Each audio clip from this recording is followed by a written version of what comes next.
Alô, boa tarde a todos, obrigada pela presença.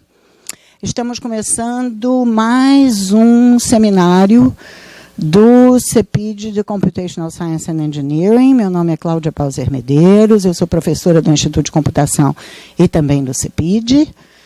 E este seminário, como os demais, está sendo transmitido ao vivo, online, e depois será disponibilizado no YouTube.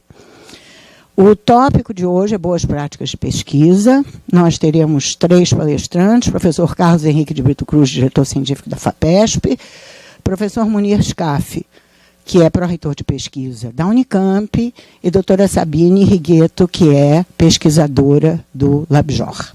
Então, sem mais delongas, cada palestrante vai falar entre 20 a 30 minutos, depois teremos uma mesa redonda com perguntas e respostas. Obrigada, professor Brito, obrigada pela sua presença. Se preferir, tem aqui.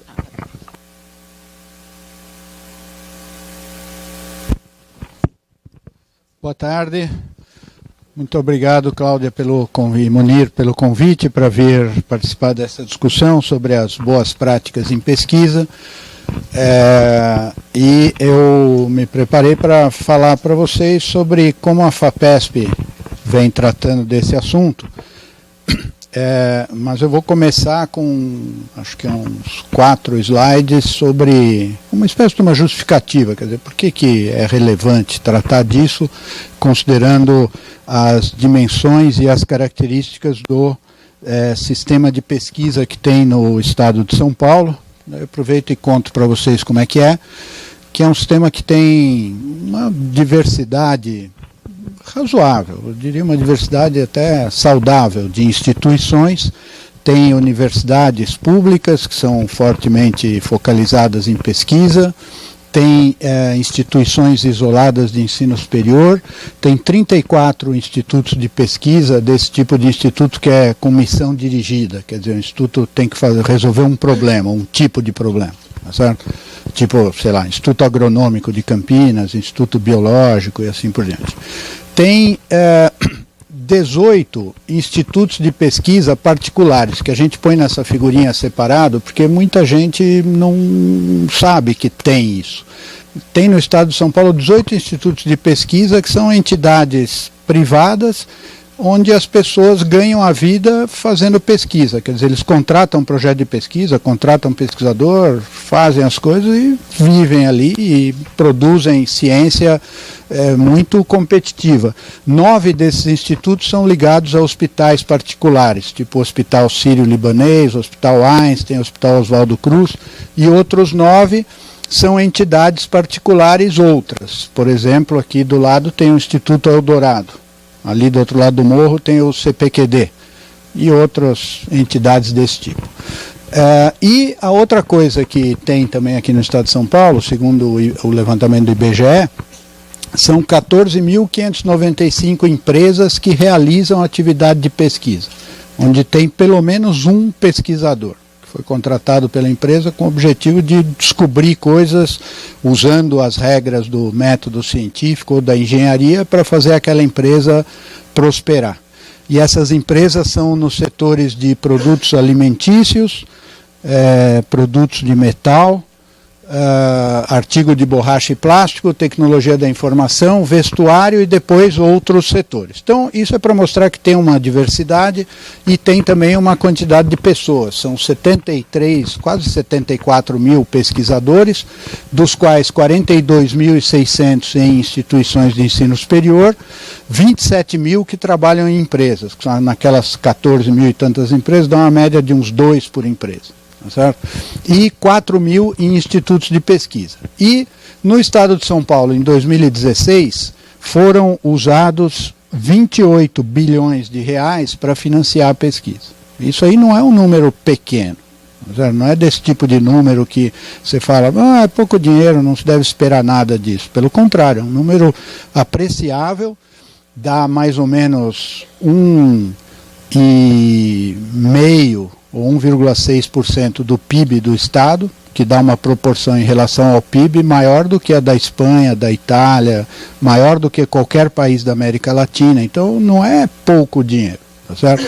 Isso 2016, que não é um ano propriamente feliz da economia brasileira, tá certo?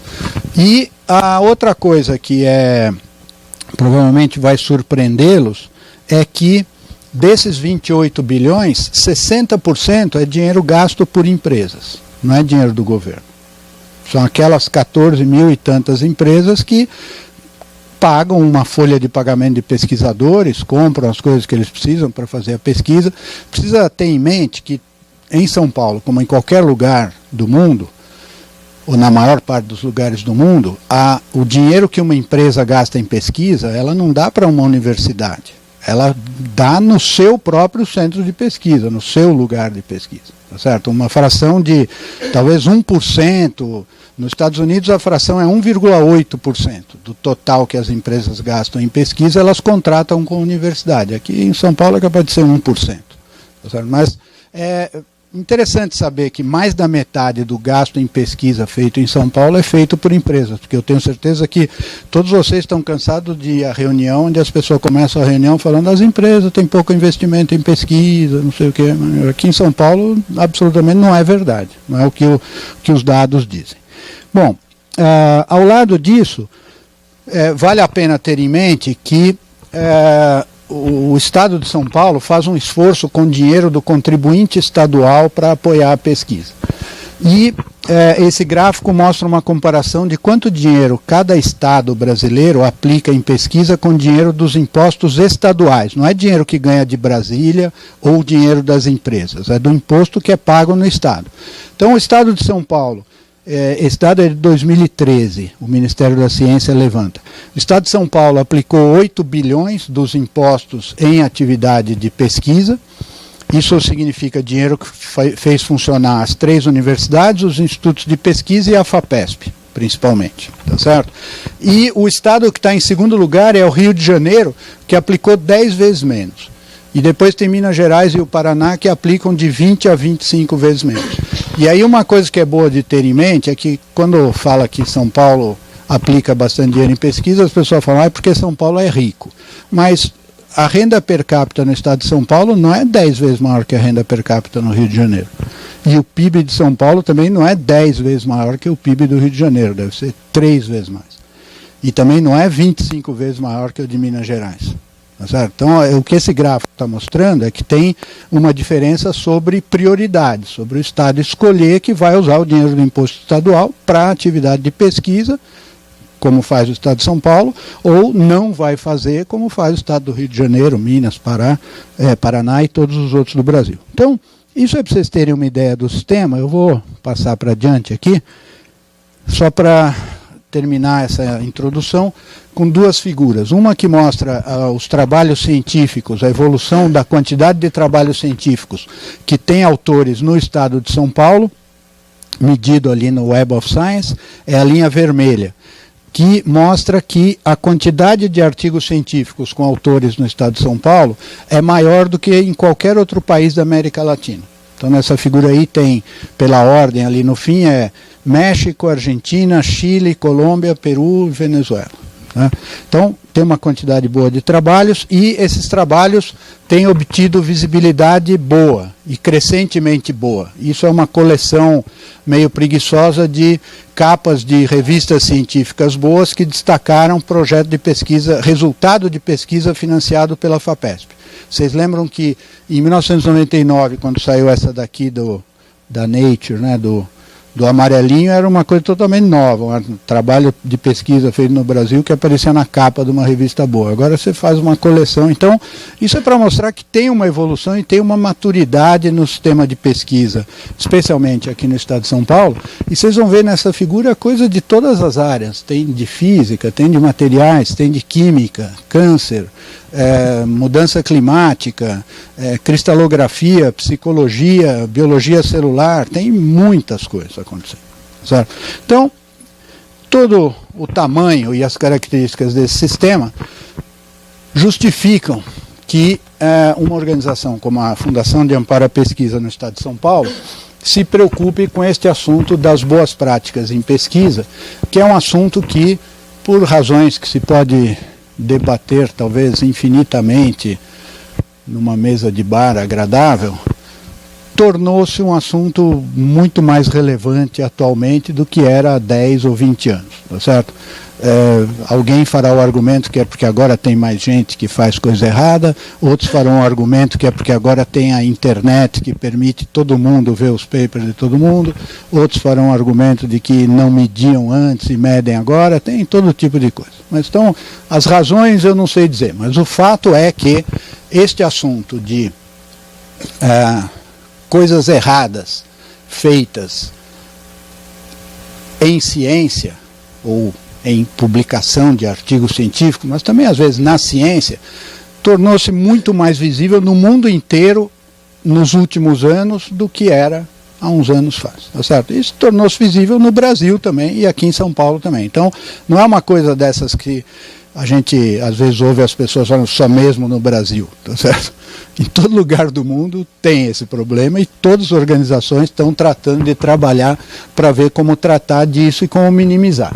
E a FAPESP, a maneira que a FAPESP buscou para trabalhar com isso foi assim: nós fizemos uma discussão interna que durou mais de um ano, com os membros ali que a gente chama coordenação diária, coordenação adjunta, são mais de 100 cientistas das nossas instituições, só para entender a coisa, entender o que acontece, onde é que tem, onde é que não tem, como é que outros países fazem, etc. Isso foi liderado por um dos nossos coordenadores adjuntos, o professor Luiz Henrique Lopes dos Santos, que é um professor aposentado do Departamento de Filosofia da USP. E nós chegamos no fim dessa discussão nas seguintes coisas. Primeiro, a gente gostaria que a ciência fosse uma atividade autorregulada, quer dizer, que a maneira de praticar a ciência deveria ser uma coisa regulada pelos cientistas e não por terceiros. Quer dizer, não deveria ter uma lei sobre como se faz o caderno de laboratório, num laboratório de pesquisa, tá certo? Por exemplo. Isso tem que ser uma coisa que os cientistas se organizam sobre como fazer isso. Isso não quer dizer que a ciência tem que ser independente da sociedade, porque o que você vai fazer com a ciência aí é uma coisa que você tem que debater com a sociedade, ver qual é a prioridade, onde que vai pôr mais dinheiro, o que dá mais benefício, etc. Isso aí tudo não é autorregulado. O que é autorregulado é a maneira de fazer a ciência. Tinha que ser um assunto do mundo dos cientistas.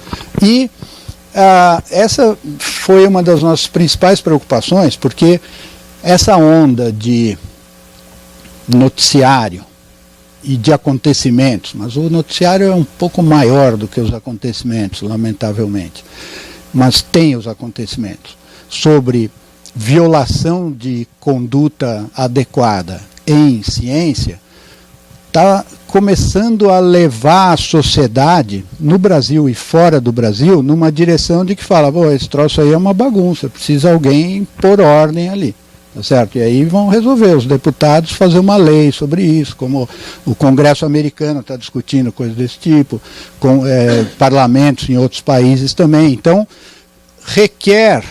tornou-se necessário, na nossa opinião, que houvesse uma ação por uma agência como a FAPESP, já que ninguém mais no Brasil estava querendo fazer isso, para tratar do assunto e estimular as organizações a fazerem. Tá? Então, o fundamento da coisa é que a ciência a gente quer defender a ideia de que a ciência seja uma atividade autorregulada e que, portanto, tem um papel fundamental para a comunidade científica em regular isso, em definir como é que isso vai ser. E nós, então, redigimos o que veio a ser chamado um código de boas práticas da FAPESP, seguindo o exemplo, o que tem sido feito em vários outros países, quer dizer, uma codificação de algumas das regras que se consegue codificar, que se consegue escrever, que se consegue deixar documentado nesse tópico. E o código de boas práticas da FAPESP tem 3 pilares. E aí tem 2 coisas muito importantes, porque os 3 pilares são educação, prevenção e investigação e sanção justas e rigorosas. Então vejam, isso eu quero insistir que do ponto de vista da FAPESP, a parte mais importante de tratar esse problema está nos itens educação e prevenção. E não está no item investigação e sanção, que é o que todo mundo pensa quando fala desse assunto. Tá certo? Você fala de violação de boa conduta em pesquisa e todo mundo já quer qual é a punição. Tá certo? E, em geral, a imprensa quer a punição exemplar, uma condenação, prisão perpétua, alguma coisa horrorosa, etc. Então, no código da FAPESP, a gente está insistindo muito em várias sessões com a ideia de que é preciso que as instituições de pesquisa se envolvam ativamente em educação e prevenção, em vez de nunca falar do assunto e deixar para falar quando aparece um pesquisador seu no jornal denunciado. Tá? Para tentar diminuir a incidência disso no futuro. Então, educação e prevenção. E a terceira coisa muito importante é que nós adicionamos aqui no assunto investigação e sanção o assunto, as duas palavras justas e rigorosas. Quer dizer, nós queremos que ao mesmo tempo seja rigoroso, mas ao mesmo tempo seja justo. Porque a gente tem observado situações em que nos parece não ser justo, porque como as instituições nunca tratam disso, na hora que aparece a denúncia, fica aquela pressão para fazer a pena exemplar. E aí, às vezes, as pessoas vão além do que se costuma e basta ler as revistas científicas, como Science e Nature, para você ver o tipo de penalidade que é aplicado. Em geral, são menores do que as que a gente tem visto aqui instituições aplicarem no Brasil. Então, três coisas: educação, prevenção, investigação e sanção justas e rigorosas. E esse código de boas práticas tem uma das páginas do site da FAPESP, que é a página www.fapesp.br/boaspráticas, onde tem o livrinho em PDF para baixar. Como a FAPESP tem muitas colaborações internacionais, nós aprendemos que seria bom ter também esse mesmo livrinho em inglês e em espanhol, porque quando a gente vai fazer um acordo sobre cofinanciamento de pesquisa com os Research Councils do Reino Unido, eles querem saber como é que a gente trata disso aqui em São Paulo. E nós queremos saber como é que eles tratam. Tá certo? É claro que eles não vão se dar o trabalho de fazer um em português. Né? Por que fazem? Então, nós fazemos em inglês para eles entenderem. Ou espanhol, tá certo? De tal modo que facilita essa colaboração. E, além disso, essa página tem documentos de interesse sobre o assunto. Quer dizer, nós fizemos uma página pensando no assunto da educação e da prevenção, quer dizer, facilitar o acesso a certas informações.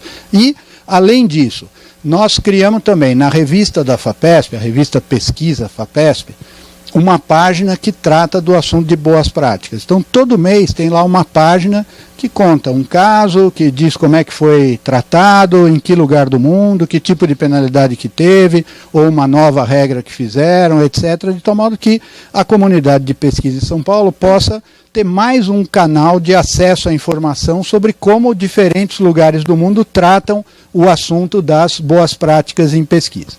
Então, essa é a página. Eu vou fazer para vocês um breve resumo aqui do que a gente fala nesse código de boas práticas, que todos vocês podem baixar de lá para ler.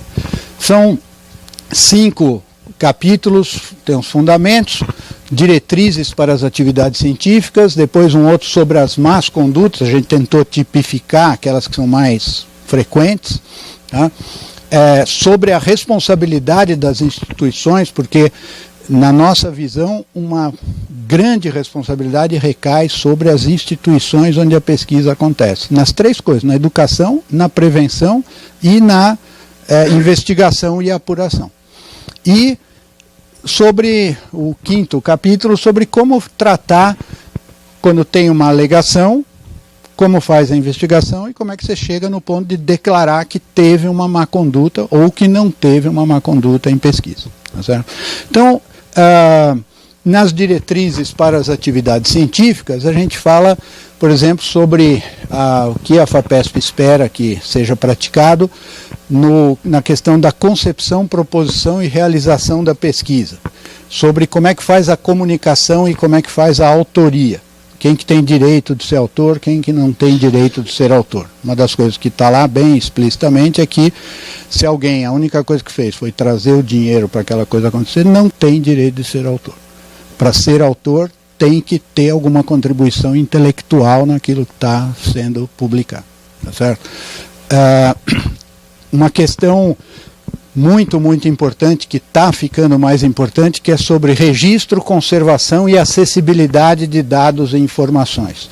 Nós tivemos ali já na FAPESP casos onde, ou por causa de apuração de coisas de boas práticas ou por outras razões, o pesquisador nos fala, mas eu não tenho mais os dados porque o estudante foi embora e levou o notebook. Isso indica um laboratório completamente amador. Nós não vamos dar dinheiro do contribuinte para uma pessoa fazer pesquisa nessas condições, porque é jogar fora o dinheiro. Então nós temos uma exigência sobre isso. A FAPESP vai soltar agora uma norma sobre o plano de gestão de dados. Como é que os pesquisadores vão organizar a gestão de dados nos seus projetos de pesquisa. Como é que vão guardar, como é que vão manter, como é que vai conseguir ter acesso a isso, ou pelo pesquisador, ou por terceiros, daqui a 5 anos, daqui a 10 anos e assim por diante. Tem uma seção sobre conflito potencial de interesse, quer dizer, quais são as coisas que configuram conflito na visão da FAPESP e como é que deve ser tratado.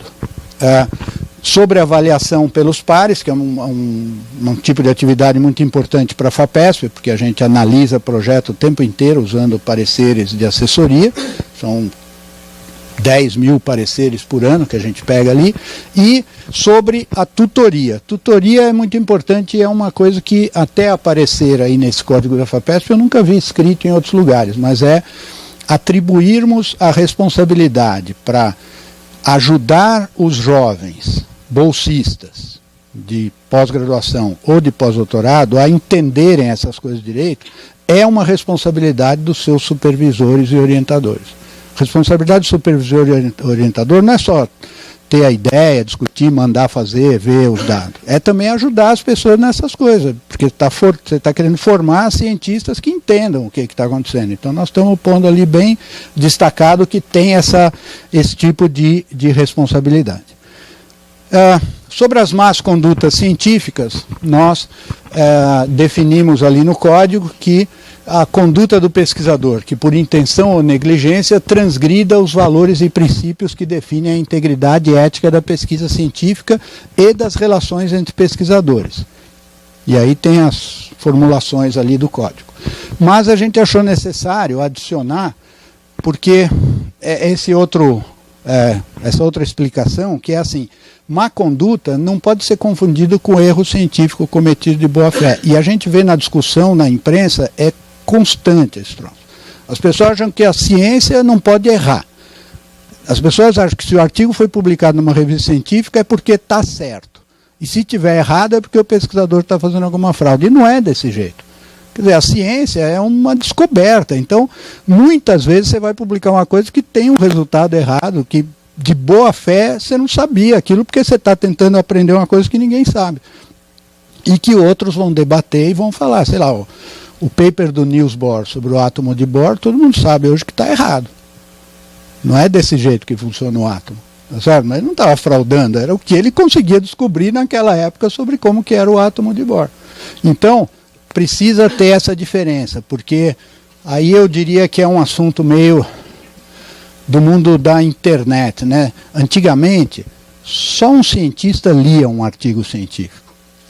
Então, o cientista aprende ao longo da sua vida que quando ele está lendo, ele não é para tomar aquilo como a verdade escrita em pedra. É para tomar como ideias que o cara tentou, explorou. Mas o público leigo, que vai tomar conhecimento disso vendo na internet, lê e acha que aquilo é verdade. Depois quer processar, que nem na Itália queriam processar os cientistas que estudavam o terremoto, porque eles não conseguiram prever o terremoto um dia antes com a precisão correta. Eles disseram que ia ser um terremoto de tal tamanho e foi maior e queriam pôr a culpa neles por não fazer. Então, nós achamos necessário adicionar essa explicação. E as más condutas graves mais típicas, que são o FFP, fabricação, falsificação e plágio. Então a gente define ali quais que são, porque realmente são as que são mais frequentes para nós e no mundo também. O código da FAPESP insiste nesse assunto que eu falei antes, do papel da comunidade científica, estabelecendo ali que nenhum pesquisador deve facilitar, por ação ou omissão.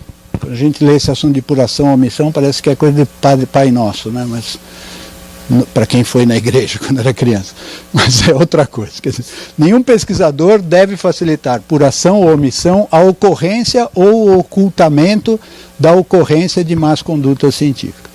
Em caso de dúvida, o pesquisador deve aconselhar-se com o órgão competente de sua instituição de pesquisa ou com a FAPESP. Então, aí entra o negócio da prevenção e da educação. Quer dizer, mais adiante, a FAPESP estabelece que toda instituição de pesquisa tem que ter um lugar onde um pesquisador para nós são todos, é o estudante de mestrado, de iniciação, o doutor, o professor titular, onde o pesquisador possa ir e perguntar.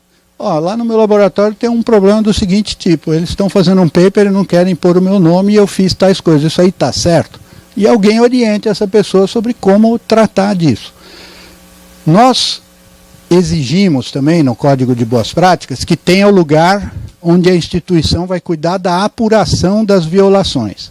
Mas a gente insiste um pouco que não é bom esse lugar da orientação ser o mesmo lugar da apuração. Porque as pessoas vão ficar com medo de fazer uma consulta num lugar onde a consulta pode virar uma acusação. Então tem que ser duas portas separadas, um lugar onde pergunta, um lugar onde denuncia e reclama. Então precisa ter esse tipo de entidade. E que é o que está aí as instituições de pesquisa, que a gente define que compartilham com os pesquisadores individuais a responsabilidade pela preservação da integridade ética, são as responsáveis principais pela promoção de uma cultura de boa conduta científica entre os pesquisadores e estudantes a ela vinculados. Responsável principal, não é um responsável junto com outros, é o principal responsável. Assim como pela prevenção, investigação e punição de más condutas. Devem ter políticas e procedimentos claramente formulados. Devem incluir em seu organograma um ou mais órgãos para a. Promover a cultura e b. Investigar e, se for o caso, punir. Isso é que a gente põe separadamente. Essa história de devem incluir em seu organograma, a FAPESP publicou esse código aí em 2011. Lá na FAPESP, quando a gente faz essas coisas, a gente sabe que é difícil para as instituições responderem na semana seguinte.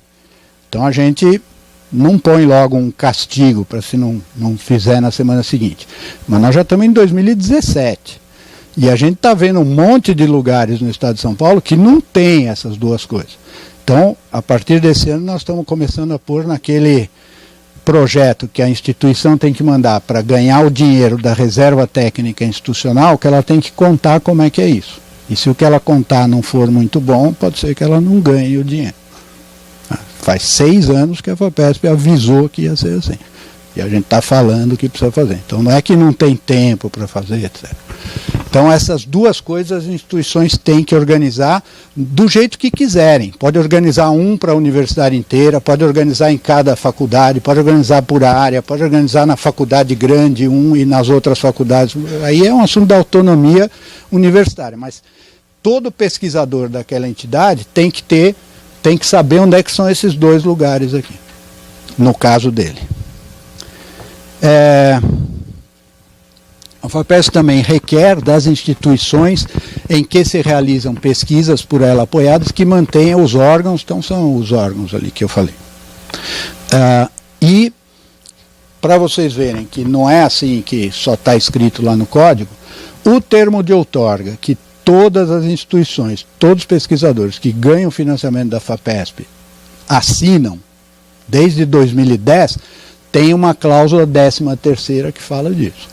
Na minha instituição tem isso, ou estão fazendo, e etc. Então, está assinado por todo mundo que sabe que é para ter e que tem que ter. Então, preparem-se porque precisa ter. Sobre a alegação, a FAPESP se baseia, parte do assunto da autorregulação.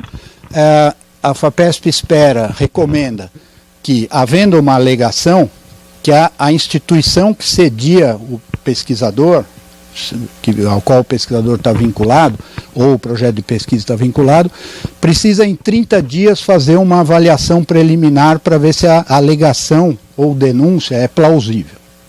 Ou seja, se tem algo para ser investigado ou não.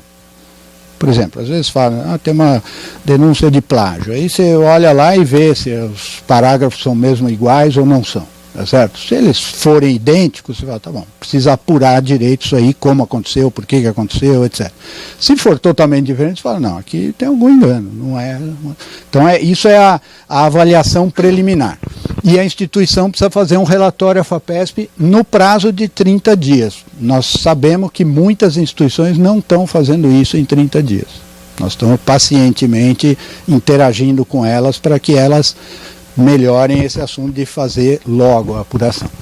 E depois, se for considerado que é plausível a alegação de má prática, aí a instituição tem que organizar uma investigação formal que não é para durar mais do que 90 dias. Aí tem que nomear uma comissão, tem que ter um regimento ali de como trata disso. Tá? A gente recomenda muito que isso tudo seja feito de maneira confidencial, para evitar expor pessoas inocentes, porque vocês sabem que quando aparece lá, fulano está sendo investigado, é a mesma coisa que dizer que fulano é culpado. Então nós não queremos que isso aconteça e queremos que as instituições protejam isso. É difícil fazer, porque o jornalista fica telefonando toda semana querendo saber. Já apurou? O que vai dar? Que castigo que vai fazer? Aí você tem que ter aquela determinação de falar, nós não falamos sobre caso que está sendo apurado. Aí, certo, eles vão pôr uma frase ruim contra você lá, mas é melhor isso do que você expor uma pessoa que é inocente. Porque eles falam, a FAPESP fica enrolando o caso. Tá bom, pode dizer isso, mas nós não vamos falar de um caso que está sendo apurado. A instituição tem que fazer um relatório para a FAPESP, e tem que emitir o que a gente chama de declaração decisória. É a conclusão do negócio. Teve má prática, não teve, de que tipo que é, que penalidade que nós estamos determinando e assim por diante. E tudo isso vem para a FAPESP analisa e explicita que se reserva o direito de fazer uma investigação própria se achar que a investigação feita pela entidade está mal feita por qualquer razão. A gente nunca teve que fazer isso ainda, mas a gente tem esse direito ali estabelecido no Código. Bom, eu vou terminar reforçando para vocês que a política tem 3 pilares, que são educação, prevenção, investigação justa e rigorosa, que na norma da reserva técnica institucional logo vão aparecer esses 2 parágrafos aqui, dizendo que a instituição no plano de desenvolvimento institucional tem que gastar uma sessão para contar como é que é o escritório, o que já fez, como é que funciona, etc. Certo? E tem que fazer isso. Aqui é o Código de Boas Práticas, mas eu já conto para vocês que, além disso, também a instituição precisa nos contar como é que organizou um escritório de apoio institucional ao pesquisador. Porque é um assunto que não tem a ver direto com as boas práticas, mas é um assunto que também nós não queremos mais que seja assim. Esse amadorismo dos pesquisadores que ganham financiamento de 2 milhões de reais e tem que ficar guardando nota fiscal em caixa de sapato para fazer a prestação de contas. Tá certo? A instituição tem que arrumar um jeito de ajudar essa pessoa a fazer. Senão, daqui a pouco, não vai ganhar o financiamento. Então, precisa ter o escritório de apoio institucional ao pesquisador, que não é uma invenção, uma jabuticaba. Todas as universidades boas do mundo, com as quais todos os professores daqui falam que querem competir, têm um escritório de apoio institucional ao pesquisador. Aqui é que não tem. Aí é difícil competir quando você tem que fazer a prestação de contas, marcar a passagem, telefonar para o visitante para saber que dia que ele vem, mudar a passagem porque o filho dele teve catapora, ele não pode vir naquele dia, tá certo? Não é o pesquisador que tem que fazer isso, tem que ter alguém que faça isso para o pesquisador. Mas não tem a ver com as boas práticas, mas é bom saber. Terminando o último slide, reforço isso. Tem lá no site da FAPESP, tem o código inteiro ali, e tem esse noticiário e tem a página da revista da FAPESP sobre as boas práticas. Muito obrigado.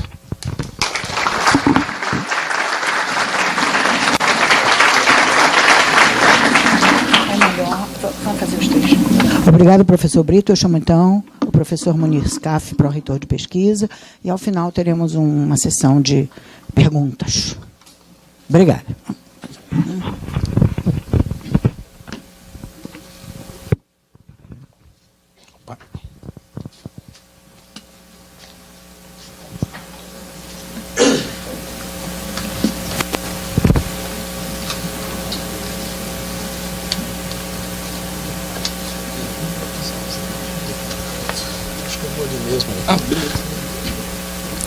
Bom, boa tarde a todos. É muito bom ver a casa tão cheia. Jax. É muito bom ver a casa tão cheia, isso é bastante importante. Eu vou falar um pouco sobre o que a gente vem fazendo ali na Pró-Reitoria. Os meus slides não estão assim tão bem organizados e tão lúcidos assim quanto os do Brito, mas vai dar para ter uma ideia. Aqui é um esquema geral das ações que a gente está fazendo na Pró-Reitoria ou que está no nosso planejamento estratégico para levar a cabo aí dentro de um ano ou menos. Na melhor, a gente está querendo fazer isso até o final do ano, pelo menos boa parte do que está ali, né? Então, está assim um pouco fora de talvez de uma ordem lógica, mas dentre as coisas que as questões que o Brito falou, nós já temos um repositório da produção científica e intelectual da Unicamp. Eu vou falar um pouco mais com detalhes sobre isso, né? Este é um portal que está lá na biblioteca, no sistema da Biblioteca Central. Então, vocês vão ver que diversas dessas ações aqui, elas estão sendo feitas com o sistema de bibliotecas, né? E depois vai ficar claro por quê, não é? Dentre essas ações, então, além do repositório, que eu vou falar um pouquinho, tem essa parte educativa, que é este programa de seminários periódicos sobre boas práticas, que são, é verdade, então, ações preventivas e educativas. Este é um programa que a Sabine e a Ana Paula Morales vai fazer um estudo para a gente. Nós pretendemos fazer este programa com o sistema de bibliotecas, tá? E a questão é porque foi-se o tempo em que a biblioteca só emprestava livro, não é? Então, a biblioteca hoje faz muito mais do que emprestar livro, e tem gente muito competente no nosso sistemas de biblioteca, tá? Então, este programa aqui que a gente pretende fazer, ele será um programa regular. Vão ter ações conjuntas com a PRG e com a PRPG, mas serão realizados nas unidades, especialmente no ingresso dos alunos, mas pelo menos 2 vezes por semestre tem que ocorrer. Então, isso aqui é uma visão especialmente para os alunos ingressantes. Nós temos um comitê de ética central, Comitê de Ética em Pesquisa Central, que é um comitê bastante grande, tem cerca de 60 pessoas, analisa 150 projetos de pesquisa por mês, tem muito trabalho e analisa nas diferentes áreas, tanto nas ciências da saúde, humanas, etc., como nas ciências da saúde, como também nas ciências humanas e sociais. Tá? Então, por exemplo, isso aqui é uma outra ação muito importante. Você não pode fazer nenhuma pesquisa que envolva, por exemplo, enquetes ou pesquisa de opinião, ou até mesmo pesquisa médica, muito menos pesquisa médica, sem antes passar pelo Comitê de Ética. Tá? Então, isso é uma questão bastante séria. Algumas revistas, por exemplo, não vão publicar o seu trabalho se você não tiver aquilo colocado. E o Comitê de Ética não vai aprovar enquanto você não tiver passado por isto antes de fazer a pesquisa, né? Então, é um assunto bastante sério, isso precisa estar muito bem colocado.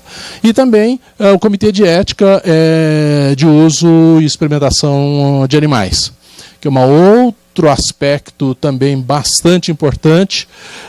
Então, aqui na Unicamp, nós temos um sistema centralizado, né? Fica na biologia, mas está, digamos, centralizado, digamos, como é que é?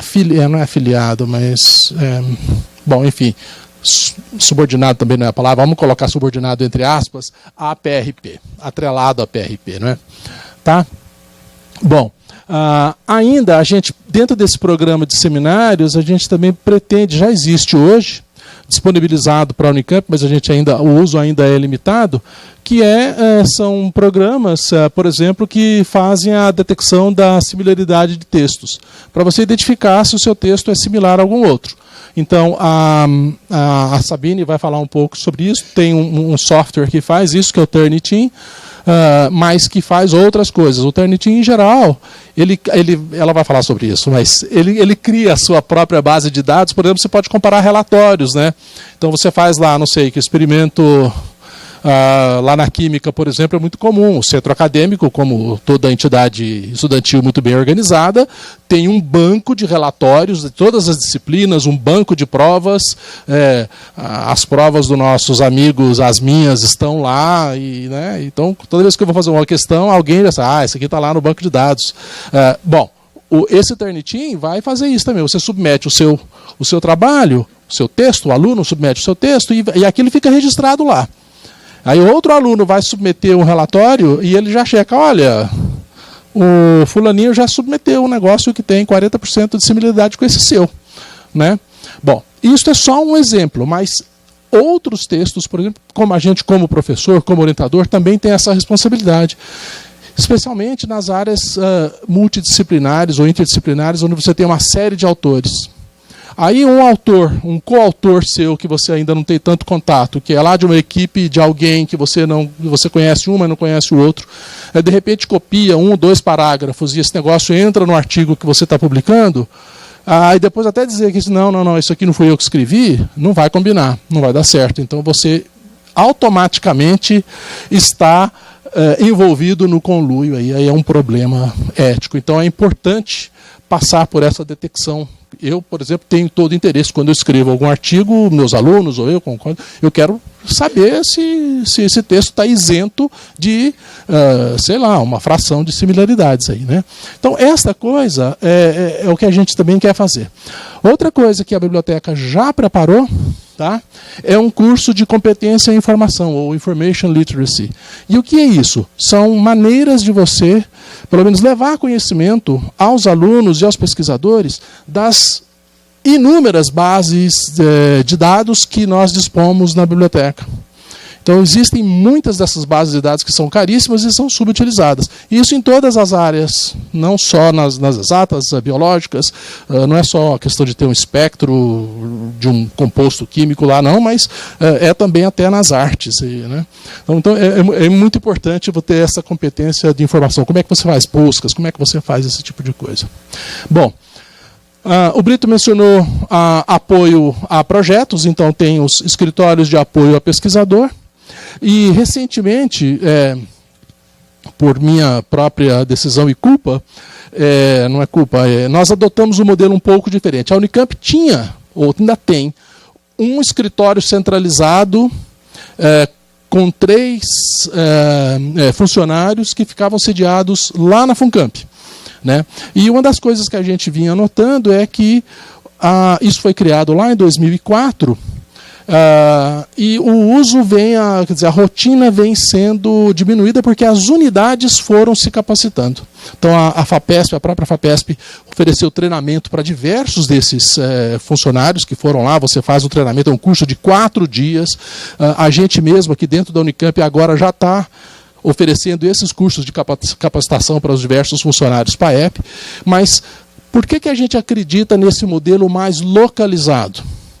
Exatamente porque você precisa de uma interface próxima de você, na sua unidade.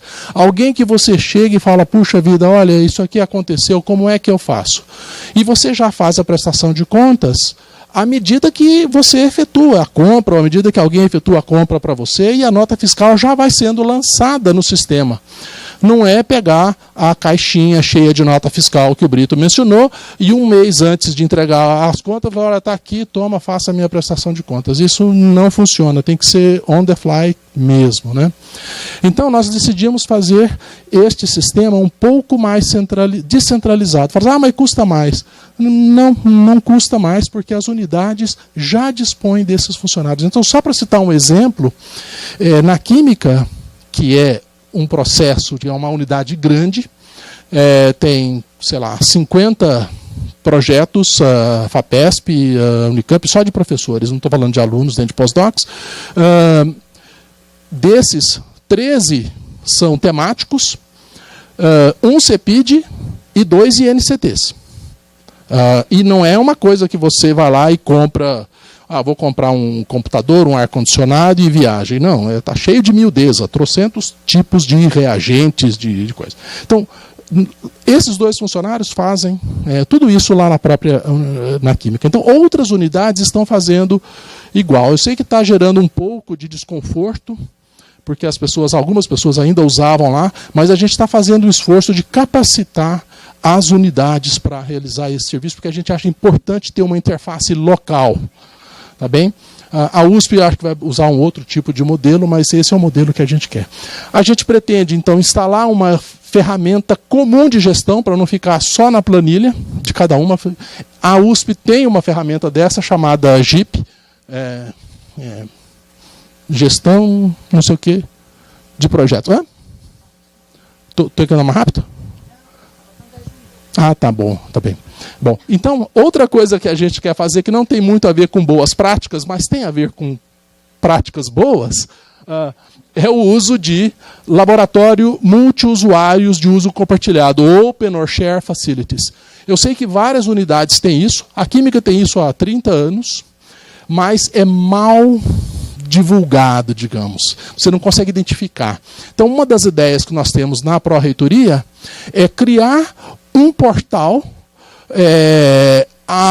onde as pessoas possam acessar todas os laboratórios multiusuários de uso compartilhado, e a gente pode fazer isso, inclusive, com georreferenciamento. Você fala, eu quero fazer uma ressonância assim, assado, eu quero fazer um tratamento X, eu preciso de fazer tal análise.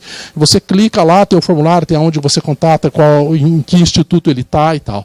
Então, isso daqui a gente quer centralizar e ajudar na organização desses laboratórios multiusuários. Inclusive, como prestar serviços e como receber por esses serviços, porque esses laboratórios precisam de ser relativamente... A gente desejaria que eles fossem autossustentados. Por exemplo, tem aqui o Lactad, que funciona muito bem, muitíssimo bem aqui. Não é? Bom, aí... Isso daqui, que é o Escritório Central de Apoio a Projetos, que é um pouquinho diferente desse apoio aqui de cima. Esse aqui é o que a gente quer fazer uma parceria, está fazendo já uma parceria com a Inova, que é para você criar, a gente pretende criar uma espécie de grant office. Isso também é boas práticas, porque o projeto, outro dia mesmo, a colega foi nos procurar na Pró-Reitoria e falou, olha, faz 4 meses que eu estou tentando tramitar esse negócio e eu não dou conta, não sei o que é. O que está acontecendo com essa docente, ou com esse grupo de docentes? Está 4 meses gastando energia, tempo e humor. Não é? Bom humor está indo embora, porque ela não sabe, o pesquisador não sabe como tramitar, por exemplo, certos convênios. Por que ele não sabe? Porque a universidade não proporcionou uma estrutura que mostre para ele esses caminhos. Então a gente quer centralizar aqui procedimentos de como fazer. Tem o caminho das pedras. É um projeto desse tipo? Faça assim, assim, assado. E isso daqui também, a gente pretende colocar ali gente com maior experiência, com maior, digamos, não experiência, não só de elaborar planilhas e saber o caminho das pedras, mas também de captar recursos. Tá? Então, por exemplo, tem que ser uma pessoa, um pesquisador, que já um pós-doc, que já trabalhou e agora ele quer se dedicar, por exemplo, à gestão. Ele pode trabalhar na captação de recursos, seja com empresas, buscar empresas parceiras, buscar financiamento no exterior, buscar outros tipos de fontes que possam ajudar o pesquisador. Então, tendo um serviço assim centralizado, a gente acredita que ajuda muito, e a Inova tem muita experiência com isso. E aqui tem, então, Esse é o mais difícil, mas já tem um grupo de trabalho que foi feito aí com a FAPESP e as universidades do Estado de São Paulo, que é a questão da gestão de dados. Né? Toda essa política de como é que você vai fazer o gerenciamento dos seus dados, como o Brito mencionou. Esta é uma questão muito importante. Não adianta você dizer, como já foi dito aqui, não adianta você falar que meus dados estão aqui no pendrive, porque você vai perder o pendrive. A universidade precisa de ter pelo menos uma política de dados. Olha, mesmo que o pesquisador seja o responsável pelos seus dados, ele tem que saber que ele tem que guardar aqueles dados, que ele tem que manter esses dados, digamos, legíveis à medida que a tecnologia avança. Não é? Hoje em dia, por exemplo, ninguém vai escutar música em fita cassete, porque já não tem mais o... Né? Eu tenho uma caixa de fita cassete lá em casa, eu não posso ouvir. Não é? Porque deveria ter passado para CD, e depois do CD devia ter passado para algum outro tipo de coisa, que deve ser isso aqui, né? Enfia lá no carro, lá, e, bom, enfim. Então, é isso que são o que a gente pretende fazer. Se eu tiver mais 5 minutos, tenho só mais umas 20 transparências aqui que eu quero passar. Então, tem um repositório da produção intelectual que está organizado pela Biblioteca Central, né, Jane? Que está tudo lá, essas transparências, aliás, são dela. Tá? A gente tem tido aqui cerca de meio milhão de acesso desses países, no total de 170 países. O nosso repositório hoje tem 81 mil artigos, 45 mil teses, 891 patentes e 1.776 Guerra Civil Americana de outros documentos. Esses ainda, cerca de 48 mil estão ainda em regime de acesso fechado. Isso porque existe, nesses repositórios, existem questões ainda de copyright que não foram resolvidas. Então, esta matéria está ainda na Procuradoria para ser resolvida, mas o portal funciona lindamente. A ideia aqui é que os nossos manuscritos, artigos e teses, etc., sejam visíveis. Quando você digitar no Google, ele te manda aqui para o repositório, e se esse tiver lá um PDF disponível, legalmente disponível, você vai poder acessar. Isso aumenta muito a visibilidade e é uma maneira de mostrar para a sociedade a nossa produção científica, né? Não é só os dados, que é muito mais importante como produto intelectual, mas o resultado daquele produto, daquela análise, aparece aqui nos trabalhos. Tá bem? Então isso daqui também precisa estar. Tem uma outra coisa que eu não mencionei, que é muito importante, que são esses portais que a biblioteca já vem fazendo. São as tais redes temáticas, e é muitíssimo interessante um portal desse, por exemplo. Esse daqui é da Rede Zika. E o que ele permite?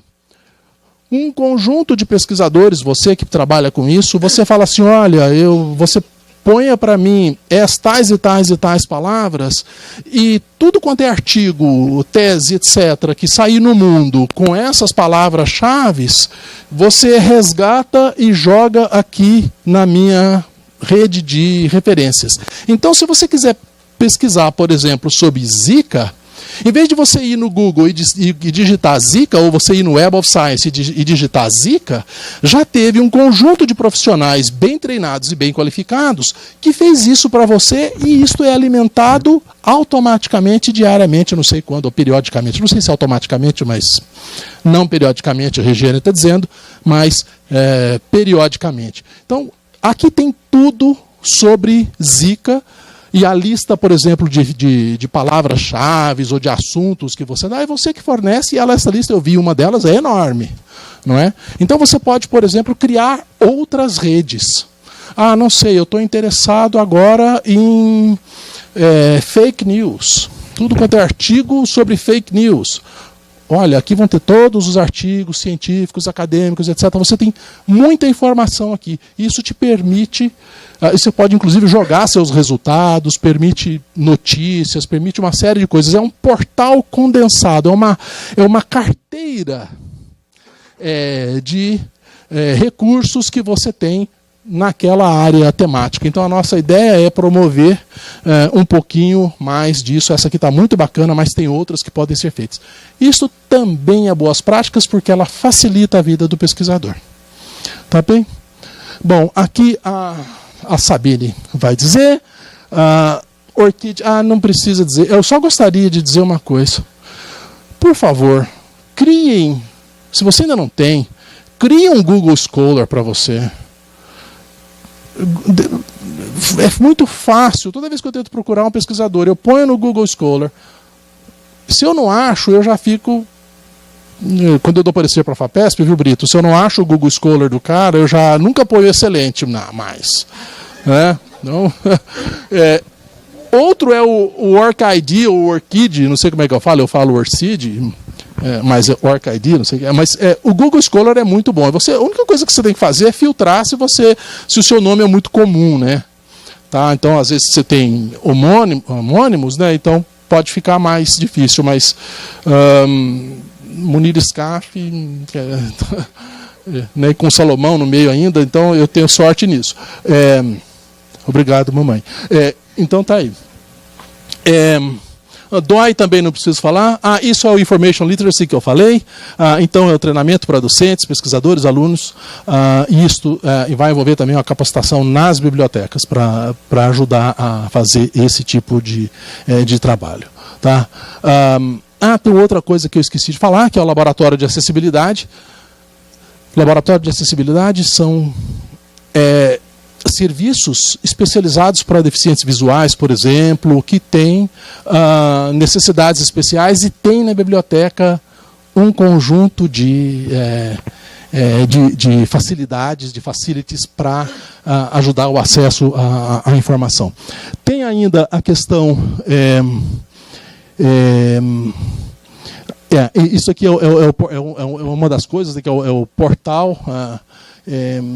de apoio, que a gente pretende, então, incluir tudo que se refere a projetos, etc., naquele escritório que eu falei de gestão, pode entrar aqui. Tá bem? Então, nessa aqui é uma ferramenta que pode ser, vai ser também bastante importante. Isso também já está meio caminho andado aqui pelo sistema de bibliotecas da Unicamp. Tá bom? Isso aqui eu não preciso falar, que é um pouquinho mais do detalhamento da gestão de dados, mas isso ainda está bastante cru. Tem um outro aspecto que eu já vou parar. Tem um outro aspecto, depois que eu falei da comissão de ética, falei da comissão da CEUA, de uso de animais, e também tem a questão do patrimoniamento genético, que a Glíndia está olhando ali para mim, que depois talvez ela possa comentar na hora das perguntas. A questão do patrimoniamento genético é também bastante importante, porque pode trazer complicações sérias no que tange a más práticas ou má conduta. Tá bem? Bom, era isso. Eu agradeço a todos vocês.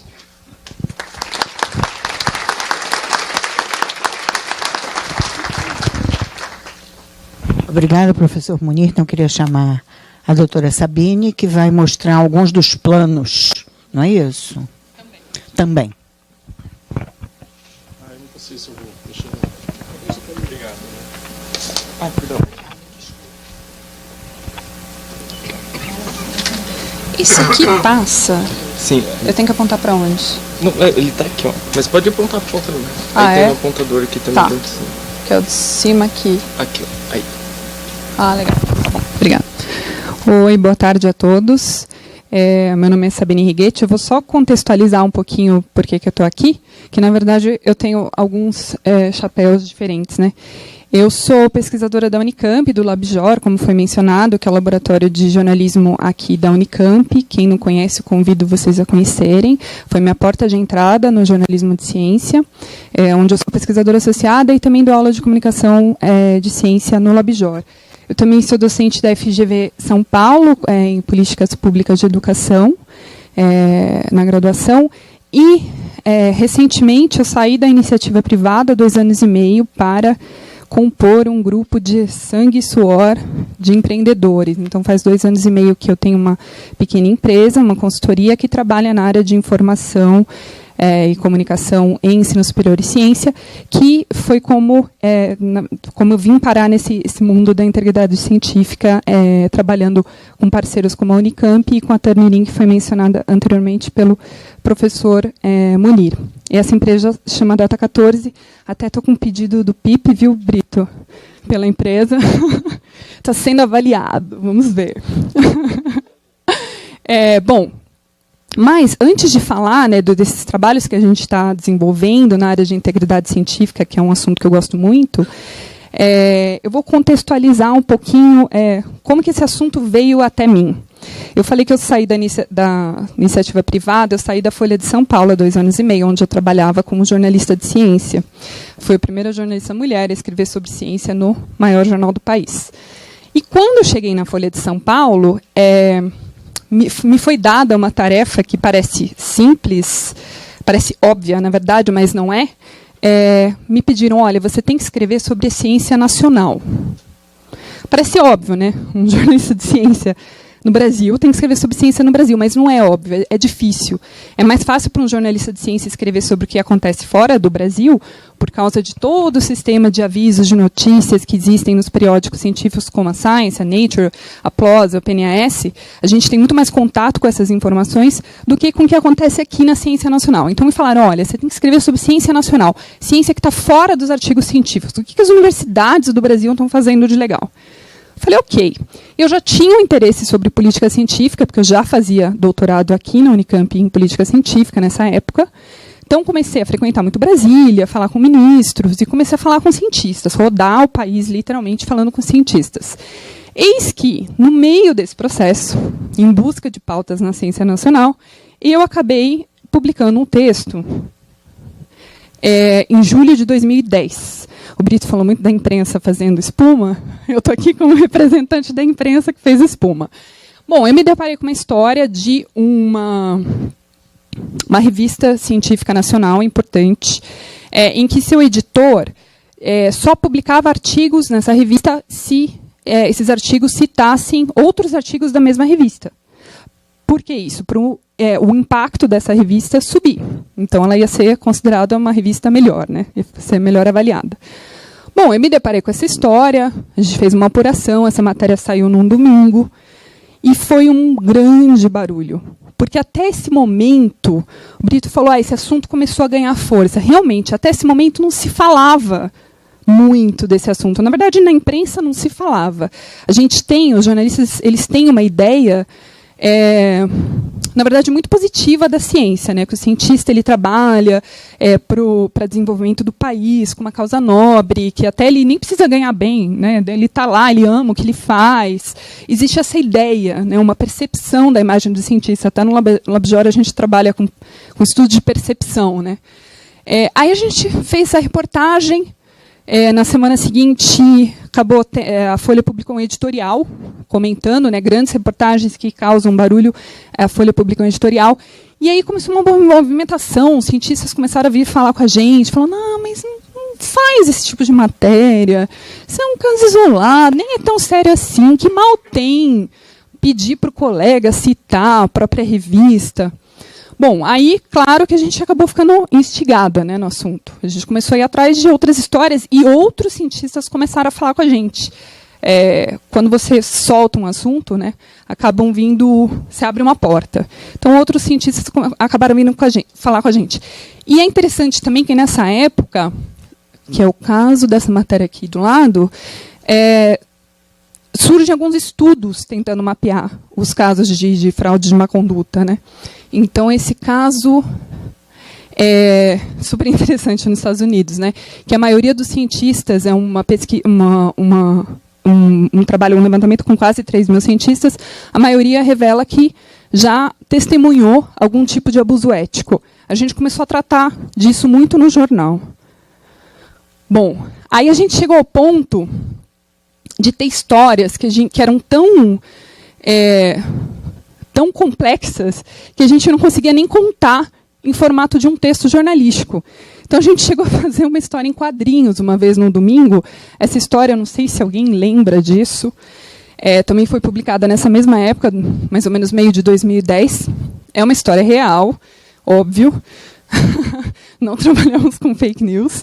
É uma história real de um cientista do Instituto Butantan, instituto super renomado, aqui do estado de São Paulo, que estuda aranha. E aí, o que aconteceu? Ele estuda aranha e o chefe lá do departamento que ele trabalha também estudava aranha. Então, eles eram competidores. E aí começou uma briga e o chefe do departamento dele proibiu que ele usasse o laboratório, que provavelmente foi montado com dinheiro da FAPESP. Então, não pode usar o laboratório, não vou com a sua cara, você estuda a mesma área que eu. Trancou a porta do laboratório, mudou a chave, não pode mais usar o laboratório. Bom, aí esse cientista entrou na justiça para ter acesso ao laboratório do instituto no qual ele trabalhava, e que é público. Conseguiu, claro, né? O juiz deu uma liminar, ele conseguiu, e um pouco tempo depois ele descobriu uma espécie nova de aranha, uma aranha roxa, pequenininha. Daí ele deu o nome da aranha ao nome do juiz, que autorizou que ele usasse o laboratório ao qual ele tinha o direito de usar. Essa história, obviamente, não tem pé nem cabeça, é uma história real. E até a gente publicou essa matéria um pouquinho... Essa matéria não, né? Essa história em quadrinhos um pouquinho depois do incêndio no Butantan. E essa aranha estava na sala do pesquisador, então ela foi salva. Então, a gente até destacou isso. Ele publicou, enfim, a descrição da aranha numa revista científica. Essas histórias acontecem com frequência, e a gente começou a tratar de diversas maneiras no jornal, e esse assunto começou a crescer. Bom, cresceu tanto que a FAPESP, no meio dessa discussão, o assunto crescendo no mundo, estudos falando sobre isso, universidades de renome lançando aí seus códigos, suas políticas de boa prática, a FAPESP, em 2010, sempre na liderança, liderou um movimento e lançou o código que o Brito aqui já explicou. Foi um pouco depois dessa sequência de matérias, vocês podem ver que foi em setembro. Aí o governo, CNPq, um mês depois, resolve lançar também o seu código. Se eu não estiver enganada, são os únicos 2 códigos grandes, o da FAPESP e do CNPq. Mas o CNPq fez esse movimento, criou uma comissão interna para apuração dos casos, que a gente acompanhava, como o Brito falou, a gente ficava ligando lá para saber dos casos. E eu até complemento aqui, e como é um assunto novo, a gente mesmo não sabia muito bem como cobrir. Ora, a gente cobria a ciência, né, o que a ciência faz de legal, de repente a gente está cobrindo fraude, a gente não sabia direito o que fazer. A gente ligar lá para saber se o cientista foi punido, mas o que é ser punido, né? O que é uma punição aceitável? A gente mesmo não sabia, e ainda não sabe, porque essas regras não estão claras. Então, foi todo um preparo que a gente também não tinha como jornalista. E é interessante destacar também que esse conjunto de matérias e de denúncias que a gente fez serviu também para a gente criticar a própria ciência. Um pouquinho depois disso, a Science publicou um estudo, eu não sei se vocês lembram, uma história de uma bactéria ET. Alguém lembra? Uma bactéria, um estudo da NASA, em que uma cientista da NASA achou uma bactéria que tinha arsênico no lugar de fósforo, eu acho. Bom, aí a gente olhou e falou, bom, estudo da NASA, publicado na Science, não deve estar errado, né? Deve estar certo. E, por causa desse movimento que a gente estava observando, a gente fez uma matéria bem ponderada, falando, não, mas espera aí, né, um estudo, vamos ver. No final, o estudo estava errado. A amostra da bactéria estava contaminada. E, então, não era uma bactéria que não era terrestre, era uma bactéria terrestre contaminada. Então, essa própria crítica da ciência ajudou nós, jornalistas de ciência, a questionar mais, mesmo os estudos publicados em revistas renomadas. Esse estudo, no caso, ele foi retratado. Não sei ainda se foi um caso de erro ou de má-fé. Bom, aí continuam, né, os vários tipos, né, de fraude e má conduta, que outro levantamento dos Estados Unidos, que 1 em cada 5 estudos médicos tem autor indevido, ou seja, você adiciona um autor ou exclui um autor que de fato participou, muitos casos, você adiciona, né? Deixa eu colocar teu nome aqui, você coloca o meu no seu estudo, e aí nós dois ganhamos mais impacto, né? A gente aumenta o nosso índice H. Então, a gente continuou falando disso. O que a gente observa, o Brito falou um pouquinho, o que foi aparecendo para a gente foram vários casos de plágio, casos de manipulação de imagem, alguns casos intencionais, outros... Um aluno, a gente estava conversando sobre isso, 10? Sobre isso outro dia, um aluno que vai lá, tem uma sujeira aqui na imagem do microscópio, ele dá uma limpadinha, ele manipulou a imagem, né? Às vezes sem a intenção de causar uma fraude, mas ele frauda uma imagem. Então, esses casos a gente acompanhou muito, manipulação de imagem, maquiagem de dados, ou seja, você dá uma extrapoladinha lá no seu resultado para conseguir chamar um pouco mais de atenção, para conseguir chegar na informação que você queria. Inclusão e exclusão indevida de autores, né? Já comentei aqui. A gente está, inclusive, vivendo um fenômeno, né, de papers com centenas e milhares de autores.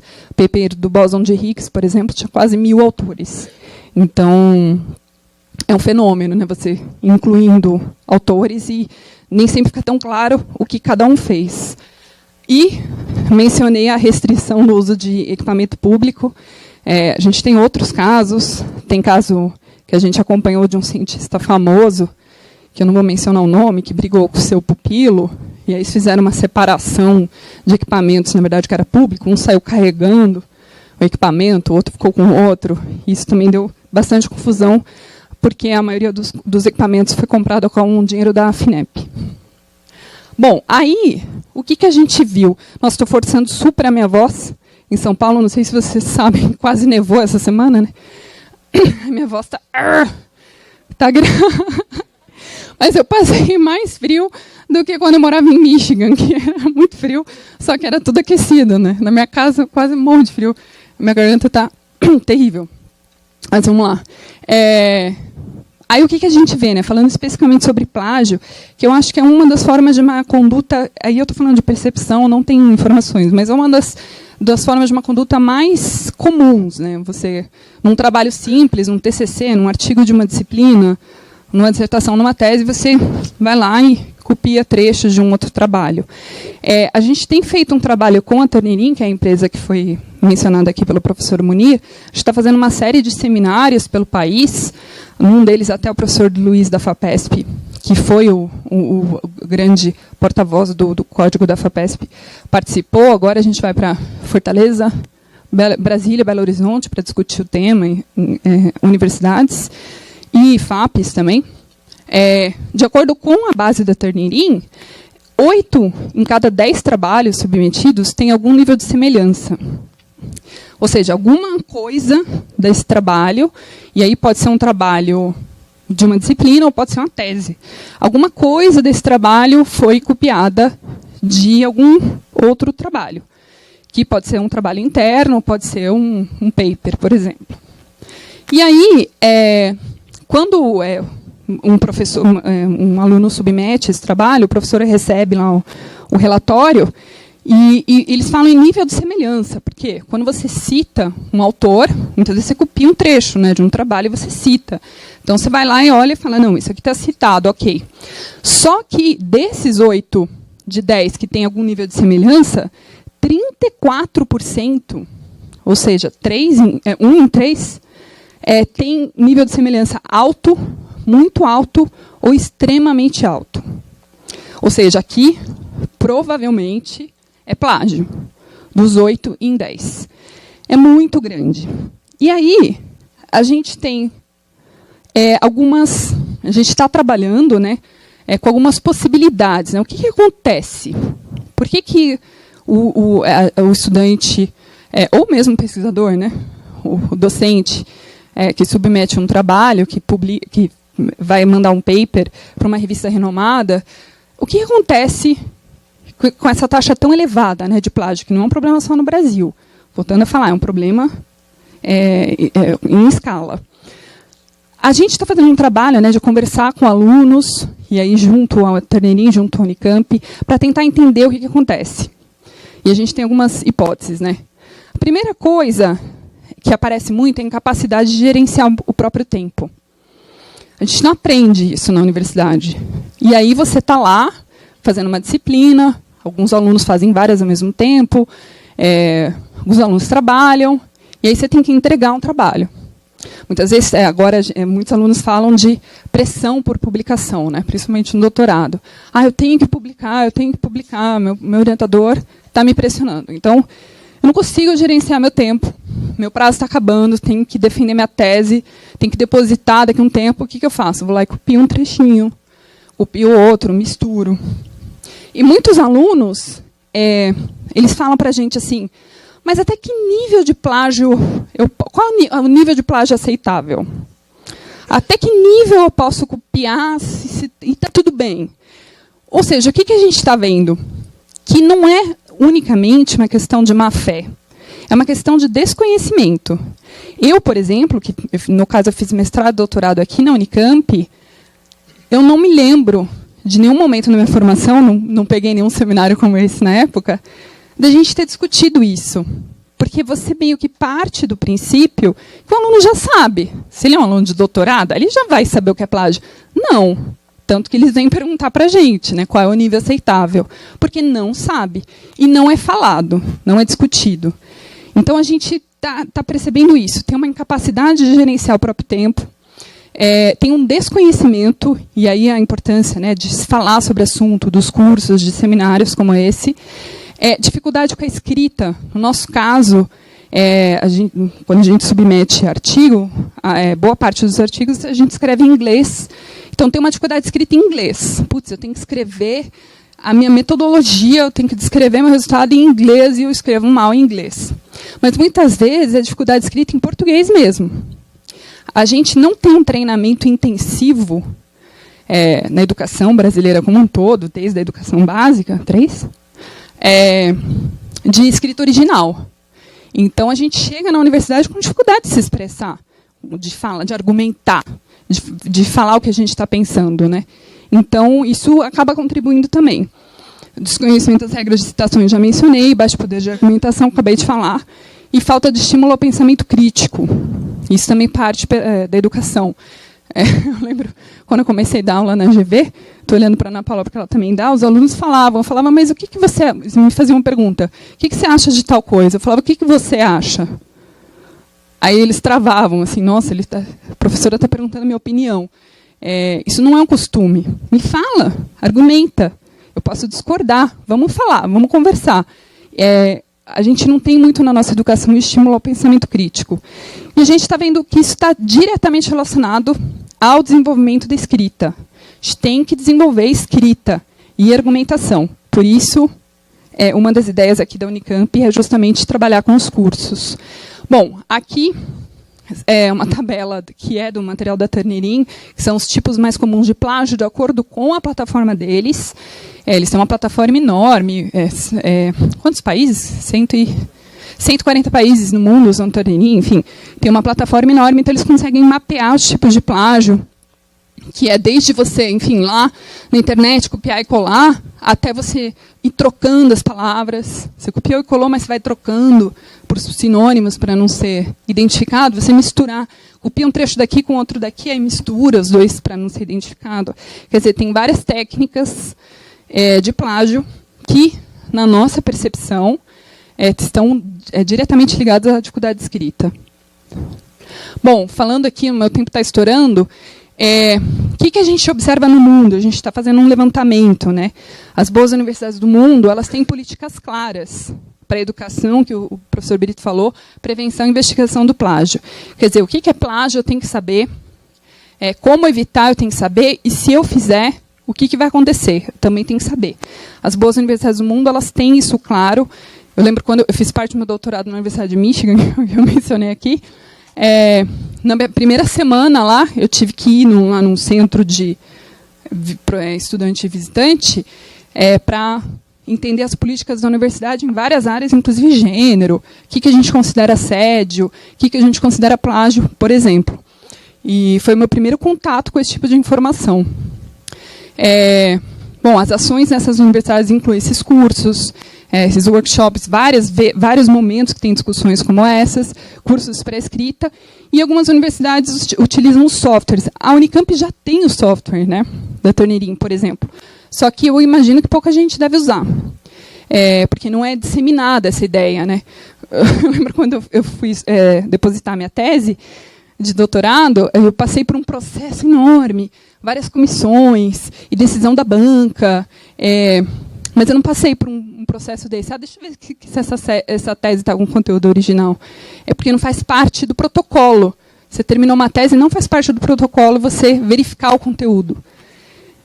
E aqui um estudo interessante que a gente achou, na verdade é um livro, esses autores trabalham muito com compliance, que cada $1 investido em compliance, ou seja, iniciativas como essa daqui, significa $5 economizados, entre aspas, em processos legais, perda de reputação e perda de produtividade. Isso pode parecer estranho para a gente, mas nos Estados Unidos, onde esse estudo foi feito, faz muito sentido.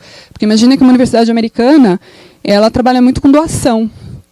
Então, se tem um escândalo de má conduta numa universidade, as empresas deixam de doar, os ex-alunos deixam de doar, e elas perdem diretamente. Você vê, inclusive, cai a taxa de inscritos dos applications, né, dos inscritos para fazer o processo seletivo.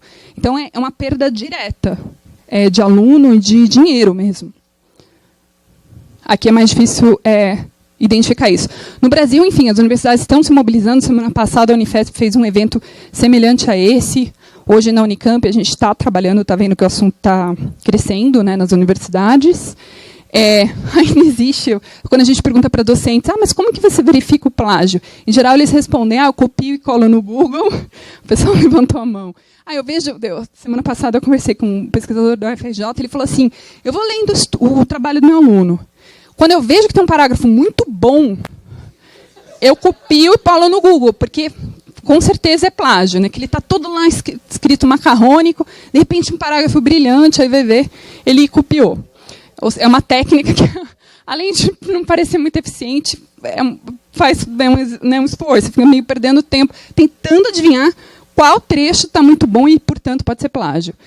Bom, as agências de fomento começam a cobrar, o Brito acabou de falar isso, né, que as universidades tenham suas políticas claras de educação, prevenção e investigação do plágio, e os casos de má conduta ainda são analisados individualmente. Então, você descobre um caso, aí aquilo vai para a imprensa, escândalo, o que vai acontecer com ele, não sei, vamos pensar, o professor está perto de aposentar, já aposenta então, cada caso é analisado. Bom, a Unicamp, já falei, já tem o software, a gente está fazendo um trabalho sobre a demanda dos alunos, né, enfim, qual é a percepção dos alunos sobre esse assunto, e essa política de integridade científica, que é uma exigência da FAPESP, está em desenvolvimento. Esse é o e-mail, meu contato da empresa, da consultoria, e é isso. Ai, que dor.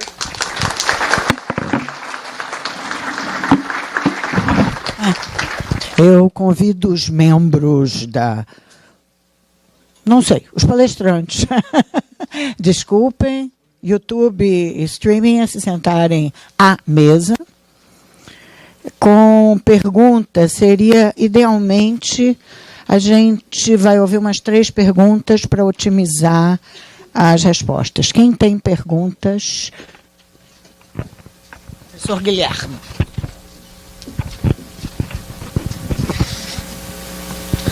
Boa tarde. Eu tenho uma pergunta sobre um item que o professor Brito colocou em um dos slides. Ele mencionou que existem erros de boa fé e honestos. E a gente usa cada vez mais software nas pesquisas, e software tem muito erro, e erro de software é de boa fé e honesto? Mais uma pergunta.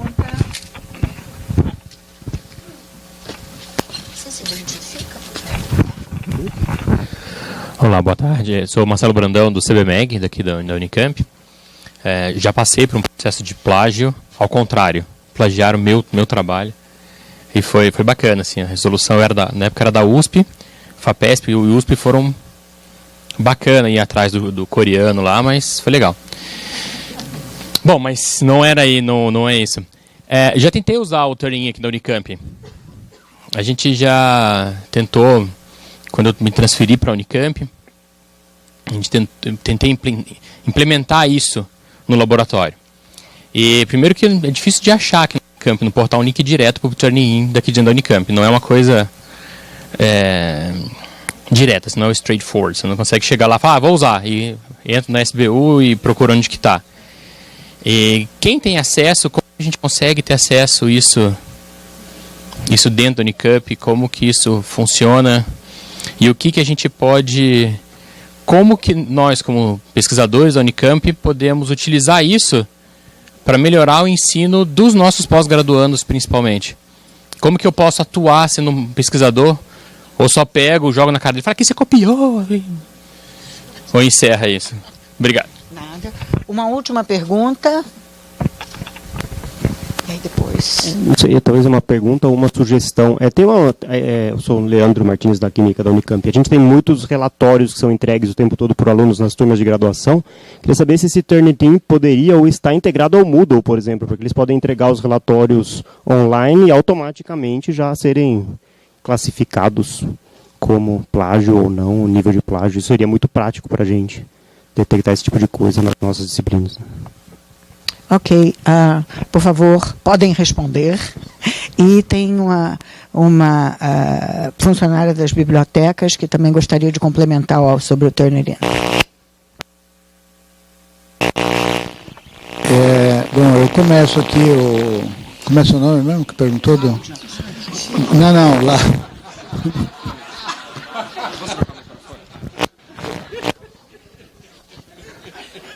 Acorda, Cláudia.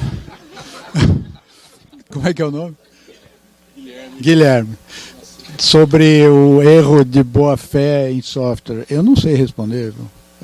Esse assunto, por isso que a gente fala que tem que apurar essas coisas no lugar onde acontece. Aquela comunidade é que vai saber dizer. Quer dizer, a coisa do que o que é certo, o que é errado, é muito difícil nesse assunto aí de você dizer, me parece, em todos os casos, quer dizer, fazer uma espécie de um código penal, né? O máximo que você consegue é tipificar as coisas em geral, mas por isso que é o sistema de apuração e de orientação que as instituições tenham fica sendo tão importante, porque isso é que vai estabelecer o standard ali daquela entidade sobre o que é aceitável e o que não é.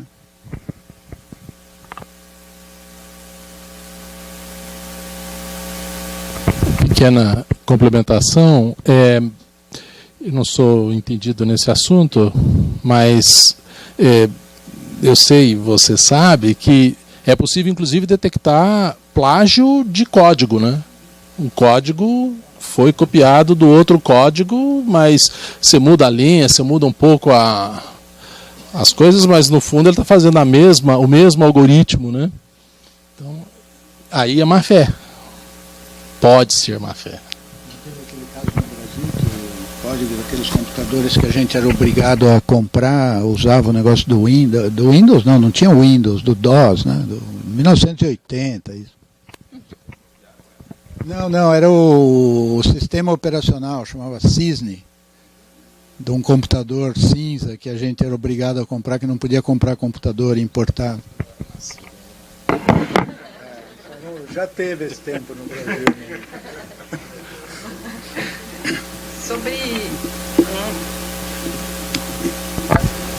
Sobre o uso da Turnitin, né, que vocês perguntaram, na verdade, eu fiquei sabendo que desde a época que eu defendi o doutorado já tinha o software, mas eu não usei. Eu acho que faz parte até dessa política, desse processo que a Unicamp está passando, divulgar, criar ferramentas. As pessoas não sabem, então, primeiro, fazer com que elas saibam, conheçam, entendam o que e tenham acesso fácil.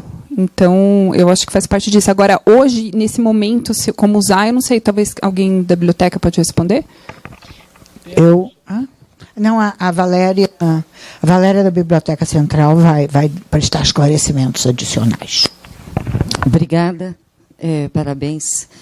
Obrigada pelos esclarecimentos. Só a título de complementação, o Turnitin ele foi adquirido pela Unicamp e existe um grupo de trabalho, ele já está disponível e aberto a todos os professores, alunos, podem estar usando, e já tem um grupo de trabalho estabelecido, levantando todas as dúvidas e necessidades, e estamos em fase de treinamento, porque realmente ele suscitou muitas dúvidas em várias situações.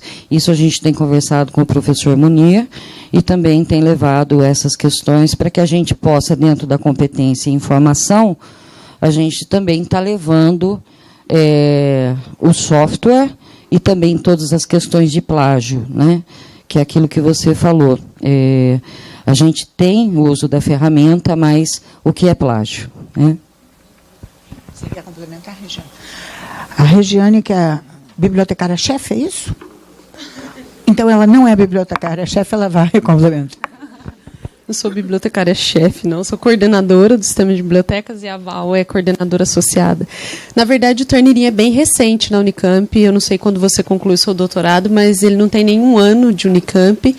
E como nós falamos, nós estamos numa fase de treinamentos e de políticas, porque não é apenas ter o software, mas a primeira pergunta que nos fizeram eu posso considerar que até 30% não é plágio? Então, o que nós estamos fazendo? Trabalhando junto com a PRP na definição dessas políticas, porque não é apenas ter o software, mas nós entendemos que nós carecemos de uma política para a universidade, né? E o sistema de bibliotecas sozinho não vai conseguir construir isso, e por isso que nós estamos nessa parceria tão próxima da PRP e de todas as outras pró-reitorias para desenvolver isso.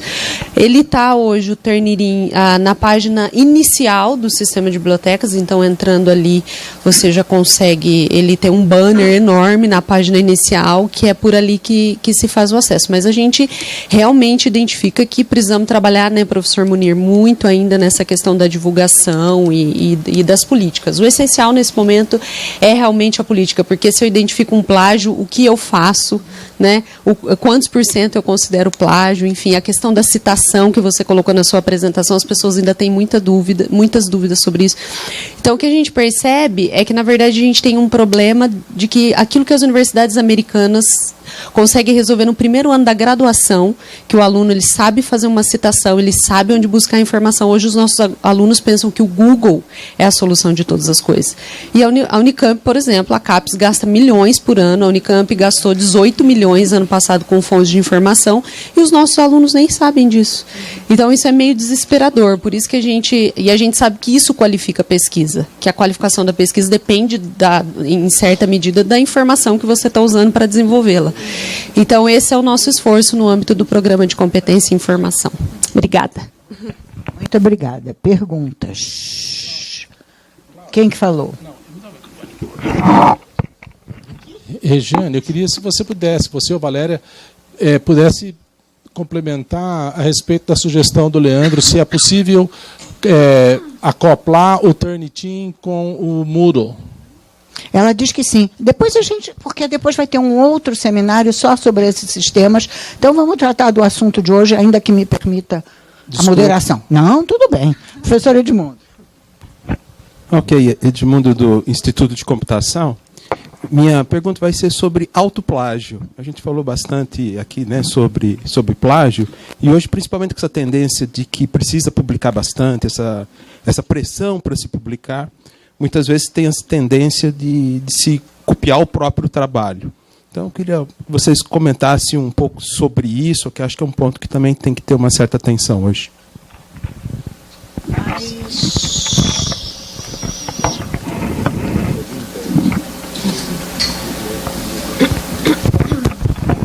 Eu sou a Érica, professora Munir, eu trabalho na Faculdade de Ciências Médicas e eu queria falar para o senhor, talvez uma sugestão até, em se tratando desse caso que é tão importante, né, de boas práticas em pesquisa, será que não seria o caso de ter disciplina obrigatória nos cursos de graduação e mesmo na pós-graduação para que a gente possa tratar esse mal logo na raiz e no início?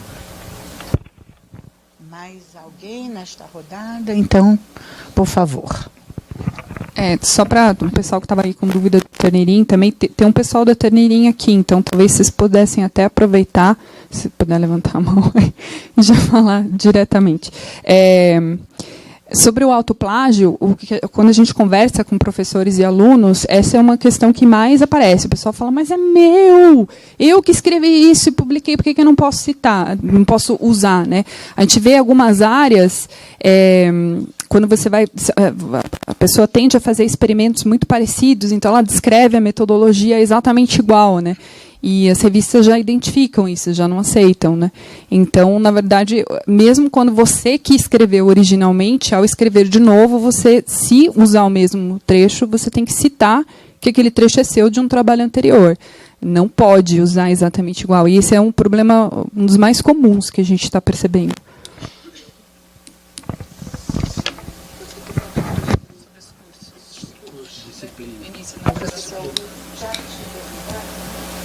O professor Jacques vai perguntar, que seria a terceira pergunta, e aí continuamos. E é sobre essa questão dos cursos também, que vai meio que encaminhar nesse sentido. Nós temos uma disciplina de boas práticas na pós-graduação há mais ou menos 2 anos. Eu sou da Faculdade de Odontologia de Piracicaba. E de fato, é relevante, é interessante. Eu só queria lembrar, talvez, de não ter uma expectativa muito utópica com relação a isso, porque você, com disciplina, você resolve o problema do desconhecimento, mas você tem um problema de natureza ética que é de fundo, que não se resolve com informação propriamente, mas a gente está antes desse problema. Então, até a minha pergunta seria voltada aí para o apoio que a FAPESP dá, e nesse ponto eu não estou nem pensando na questão financeira, mas sim na questão de informação, porque dentro da disciplina a gente tem que falar de temas muito variados, e em alguns desses temas a gente precisaria talvez de informação consolidada das grandes financiadoras, e lógico aqui a gente está pensando na FAPESP no estado de São Paulo. Será que a FAPESP teria intenção ou disponibilidade nesse sentido de interagir com os grupos que estão promovendo as disciplinas de boas práticas?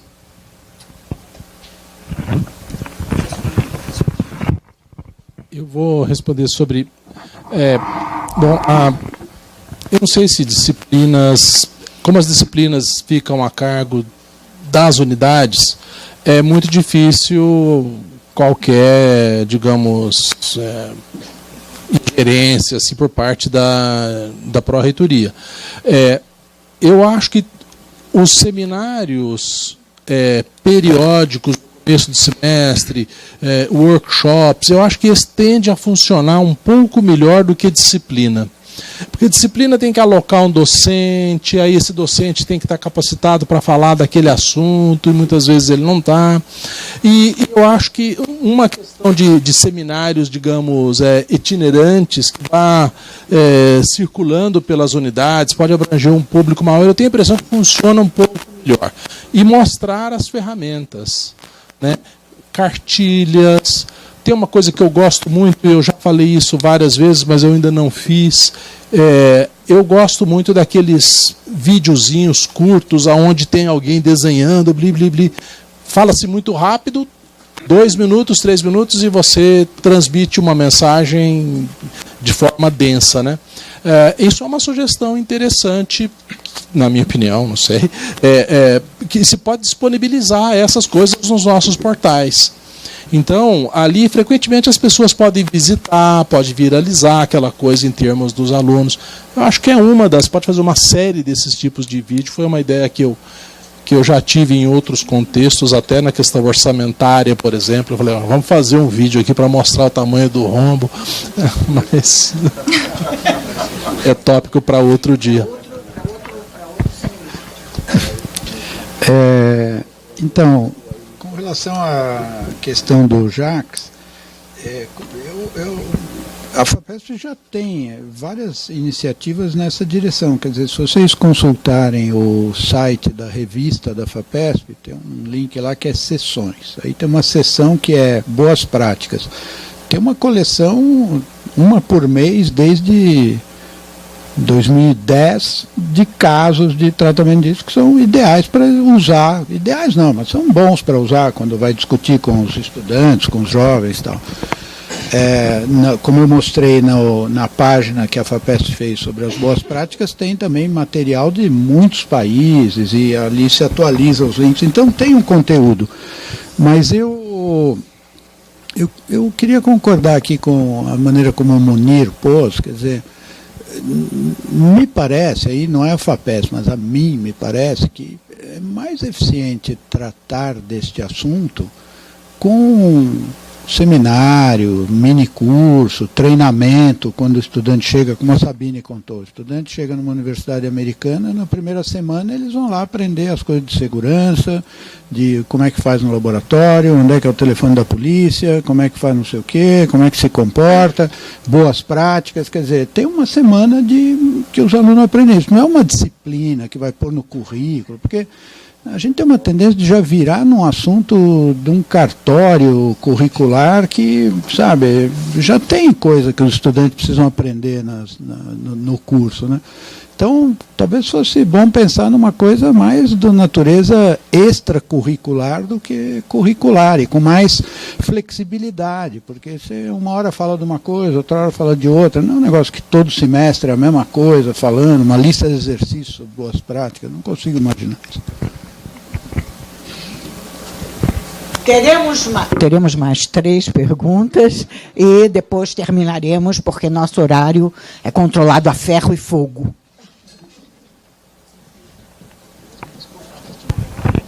Meu nome é Amanda, eu sou da Faculdade de Ciências Médicas. Eu queria só comentar com o professor Brito que o pessoal está elaborando boas práticas de laboratório, como se fosse uma integralização. Então, o aluno entra, ele faz esse treinamento, e eu acho que isso é uma ideia para boas práticas em pesquisa. E eu queria perguntar para a Sabine, quando você comentou de metodologia. Na área da saúde, é meio receita de bolo. Então, como a gente faz uma citometria de fluxo? Tem milhões de artigos que citam a mesma metodologia. Como que a gente faz isso? Obrigada. Entra lá ou eu vou correndo?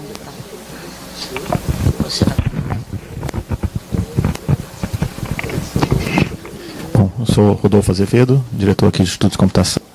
Muito obrigado pela fala de vocês, né? Queria só, antes, fazer um merchan. A gente tinha 105 pessoas assistindo online durante a palestra, então, além de estar com o auditório lotado. E eu gostaria de reforçar, o Brito e o Munir acabaram de mencionar nesse aspecto, né, que a gente poderia ter mais eventos nesse estilo. Acho que esse talvez seja o efeito. E eu queria também aproveitar e citar um exemplo. Estou organizando um evento daqui 2 meses e eu tenho que assistir 3 horas de videoaula, um monte de videoaula pequenininha, falando desde controle de exportação e tudo mais, porque eles acham que eu preciso disso, porque eu posso precisar exportar e importar coisas. Então, dado que a gente esteja, ou que tenha pessoas dispostas a criar pequenos materiais, talvez essa seja a sugestão para a PRP, concentrar isso e, de repente, compartilhar com a FAPESP e com outras universidades, também consolidações desses pequenos materiais em boletins contínuos e tudo mais.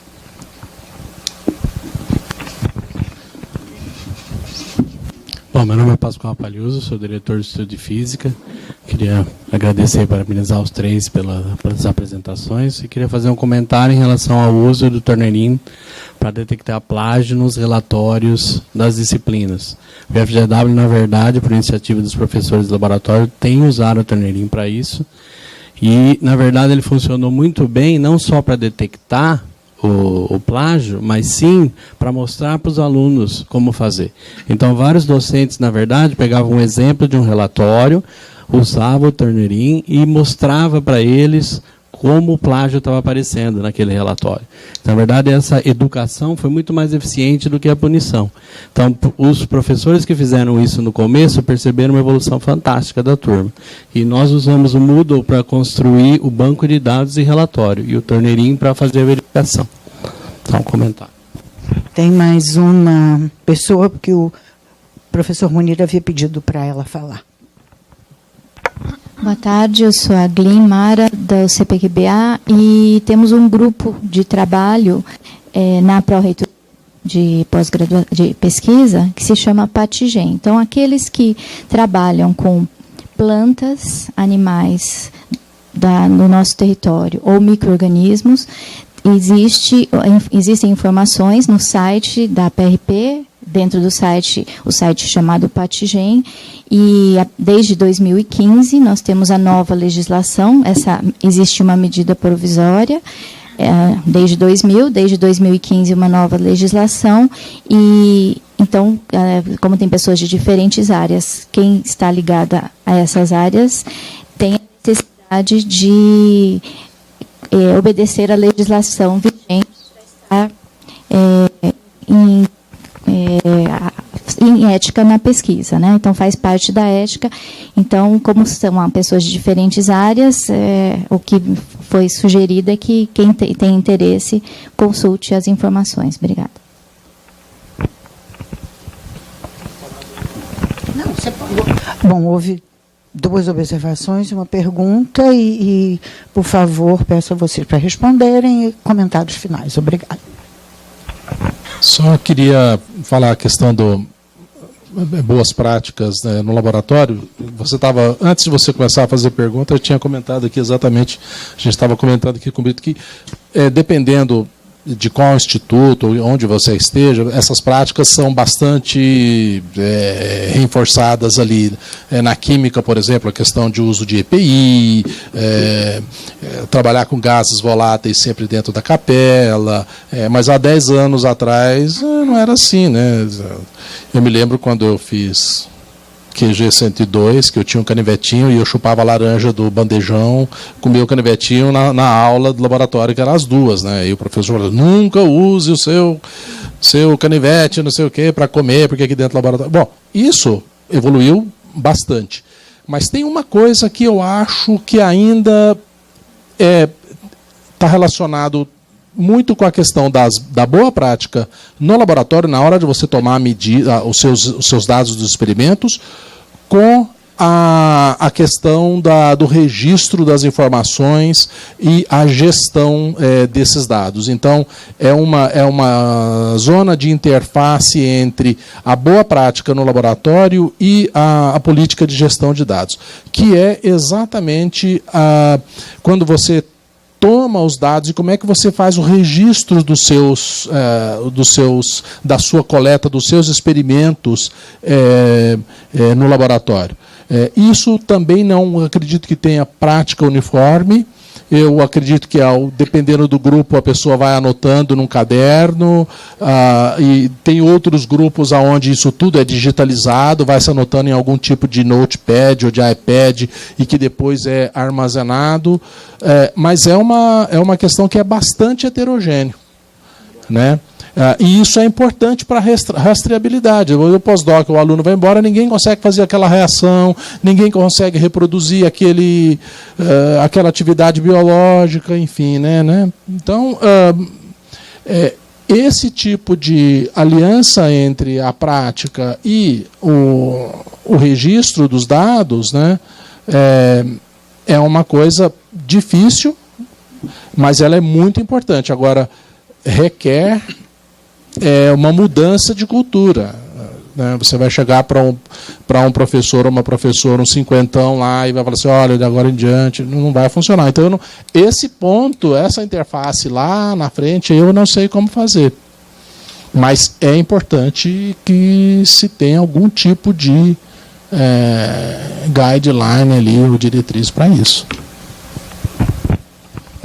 Eu acho que é assim, quer dizer, você precisa ter a guideline e a maneira de fazer, né?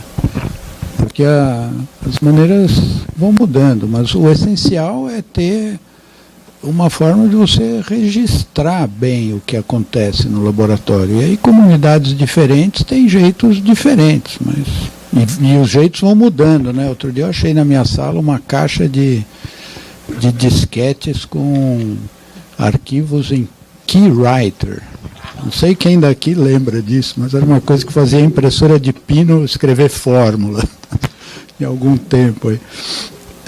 Está guardado lá direitinho, com as datas, com o número do experimento, não sei o que, coisa de 1985, 86.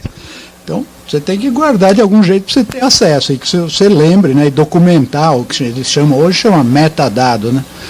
Antigamente chamava anotação para lembrar o que é. Mas que estão lá todos anotadinhos direitinho. Olha, eu teria a comentar também que quer dizer, precisa tomar todos esses cuidados, precisa fazer cada vez mais profissionalmente. Agora, e ao mesmo tempo é bom conhecer os casos, né, as histórias, porque o Pascoal perguntou ali, eu me lembrei de um caso de física bom sobre autoria, que um físico importante, chamado George Gamow, ele escreveu um paper, ficou super importante sobre o assunto da nucleossíntese, como é que os elementos químicos foram formados depois da origem do Big Bang, depois do início do universo. E aí ele tinha um aluno que se chamava Richard ou Robert Alpher, e ele chamava-se George Gamow. E ele queria que no título do paper tivesse Alpher, alguém com B, e ele com G, para ser alfa, beta e gama. E aí ele foi chamar um outro sujeito, chamar também um físico importante chamado Hans Bethe. Acho que ganhou o prêmio Nobel, não viu? O Hans Bethe, ele convidou o Hans Bethe para ser o segundo autor. O Hans Bethe nunca soube nada desse paper aí. Mas ele pôs, é uma das piadas do mundo da física, o paper. Ficou conhecido como o paper de Alpher Bethe Gamow. Tá certo? Eu acho que ele nunca foi processado por deixar pôr o nome, etc. Mas é dessas coisas que acontecem. Então, quer dizer, a gente precisa seguir, né, as regras, fazer isso, mas não pode também ficar escravo da maluquice e do controle, tá certo? Eu vejo essas coisas de perguntar, é 20%, é 30%, poxa, tem um grau de...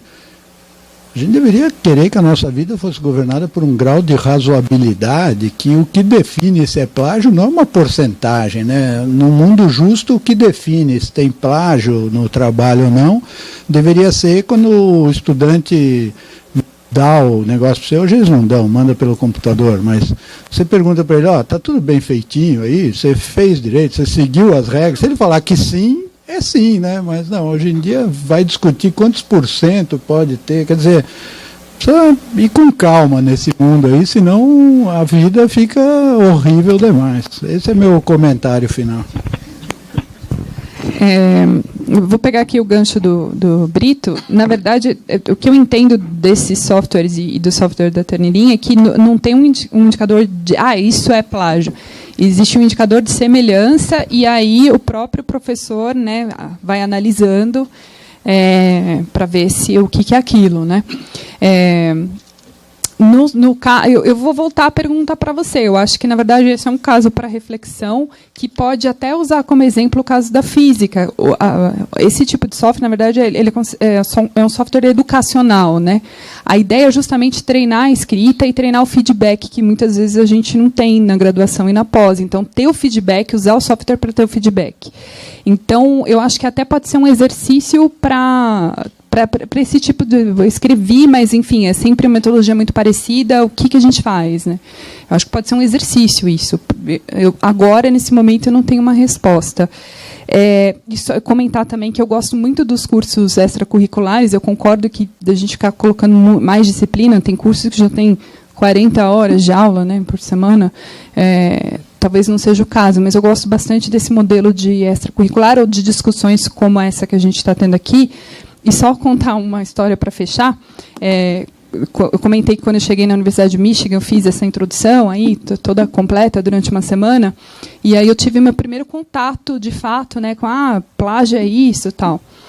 Bom, aí eu estava na minha casa, perdi uma ligação no celular, um amigo meu, muito piadista, brasileiro, deixou um recado em inglês, disfarçando a voz do meu celular, com um nome genérico, falando aqui é o John Mackin, sei lá o quê. E nós identificamos aqui que seu trabalho tem plágio, por favor, compareça na sessão tal da universidade. Eu tinha acabado de chegar. Aí eu lembro que eu liguei para o meu namorado, eu falei, você não acredita, o John Mack alguma coisa me ligou, falando que eu plagiei meu trabalho. Aí ele falou assim, mas você entregou algum trabalho? Eu falei, não, mas ele falou que eu plagiei. E eu fiquei em pânico, eu não dormi aquela noite. Eu falei, que será? Será que eu plagiei a minha ideia da minha tese? Eu não sei que eu plagiei.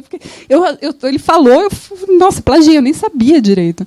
Aí depois ele me ligou de novo, aí eu vi o número, eu falei, meu Deus, é o John McCain. Aí era o meu amigo, Renato, que nesse momento está numa universidade do Canadá. Enfim, eu fiquei em pânico alguns dias, porque de tamanha a névoa que até eu achei que eu tinha feito um plágio de alguma coisa que eu nem tinha entregado. Enfim, é isso.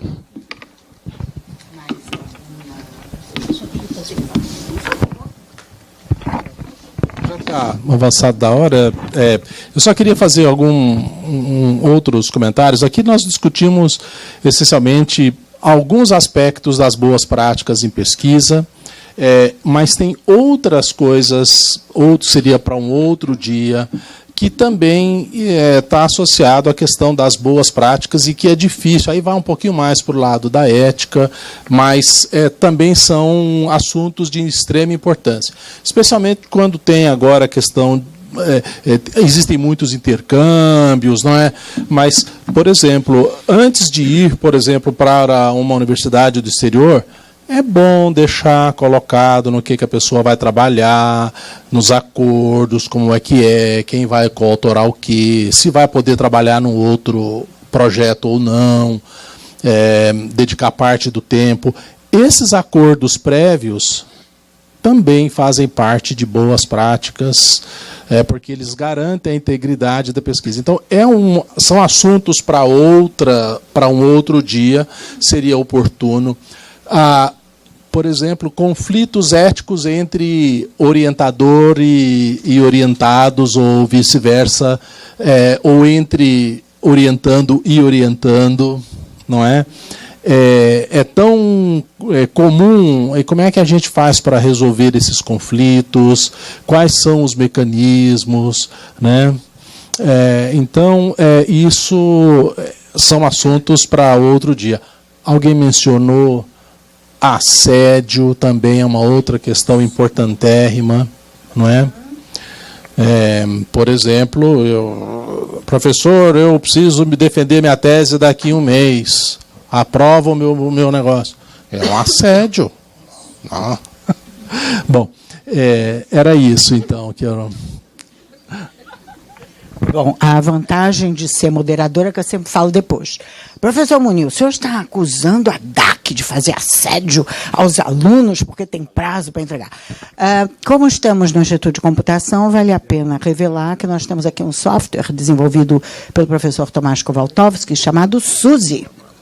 E muita gente que verifica plágio em programas e com muito sucesso.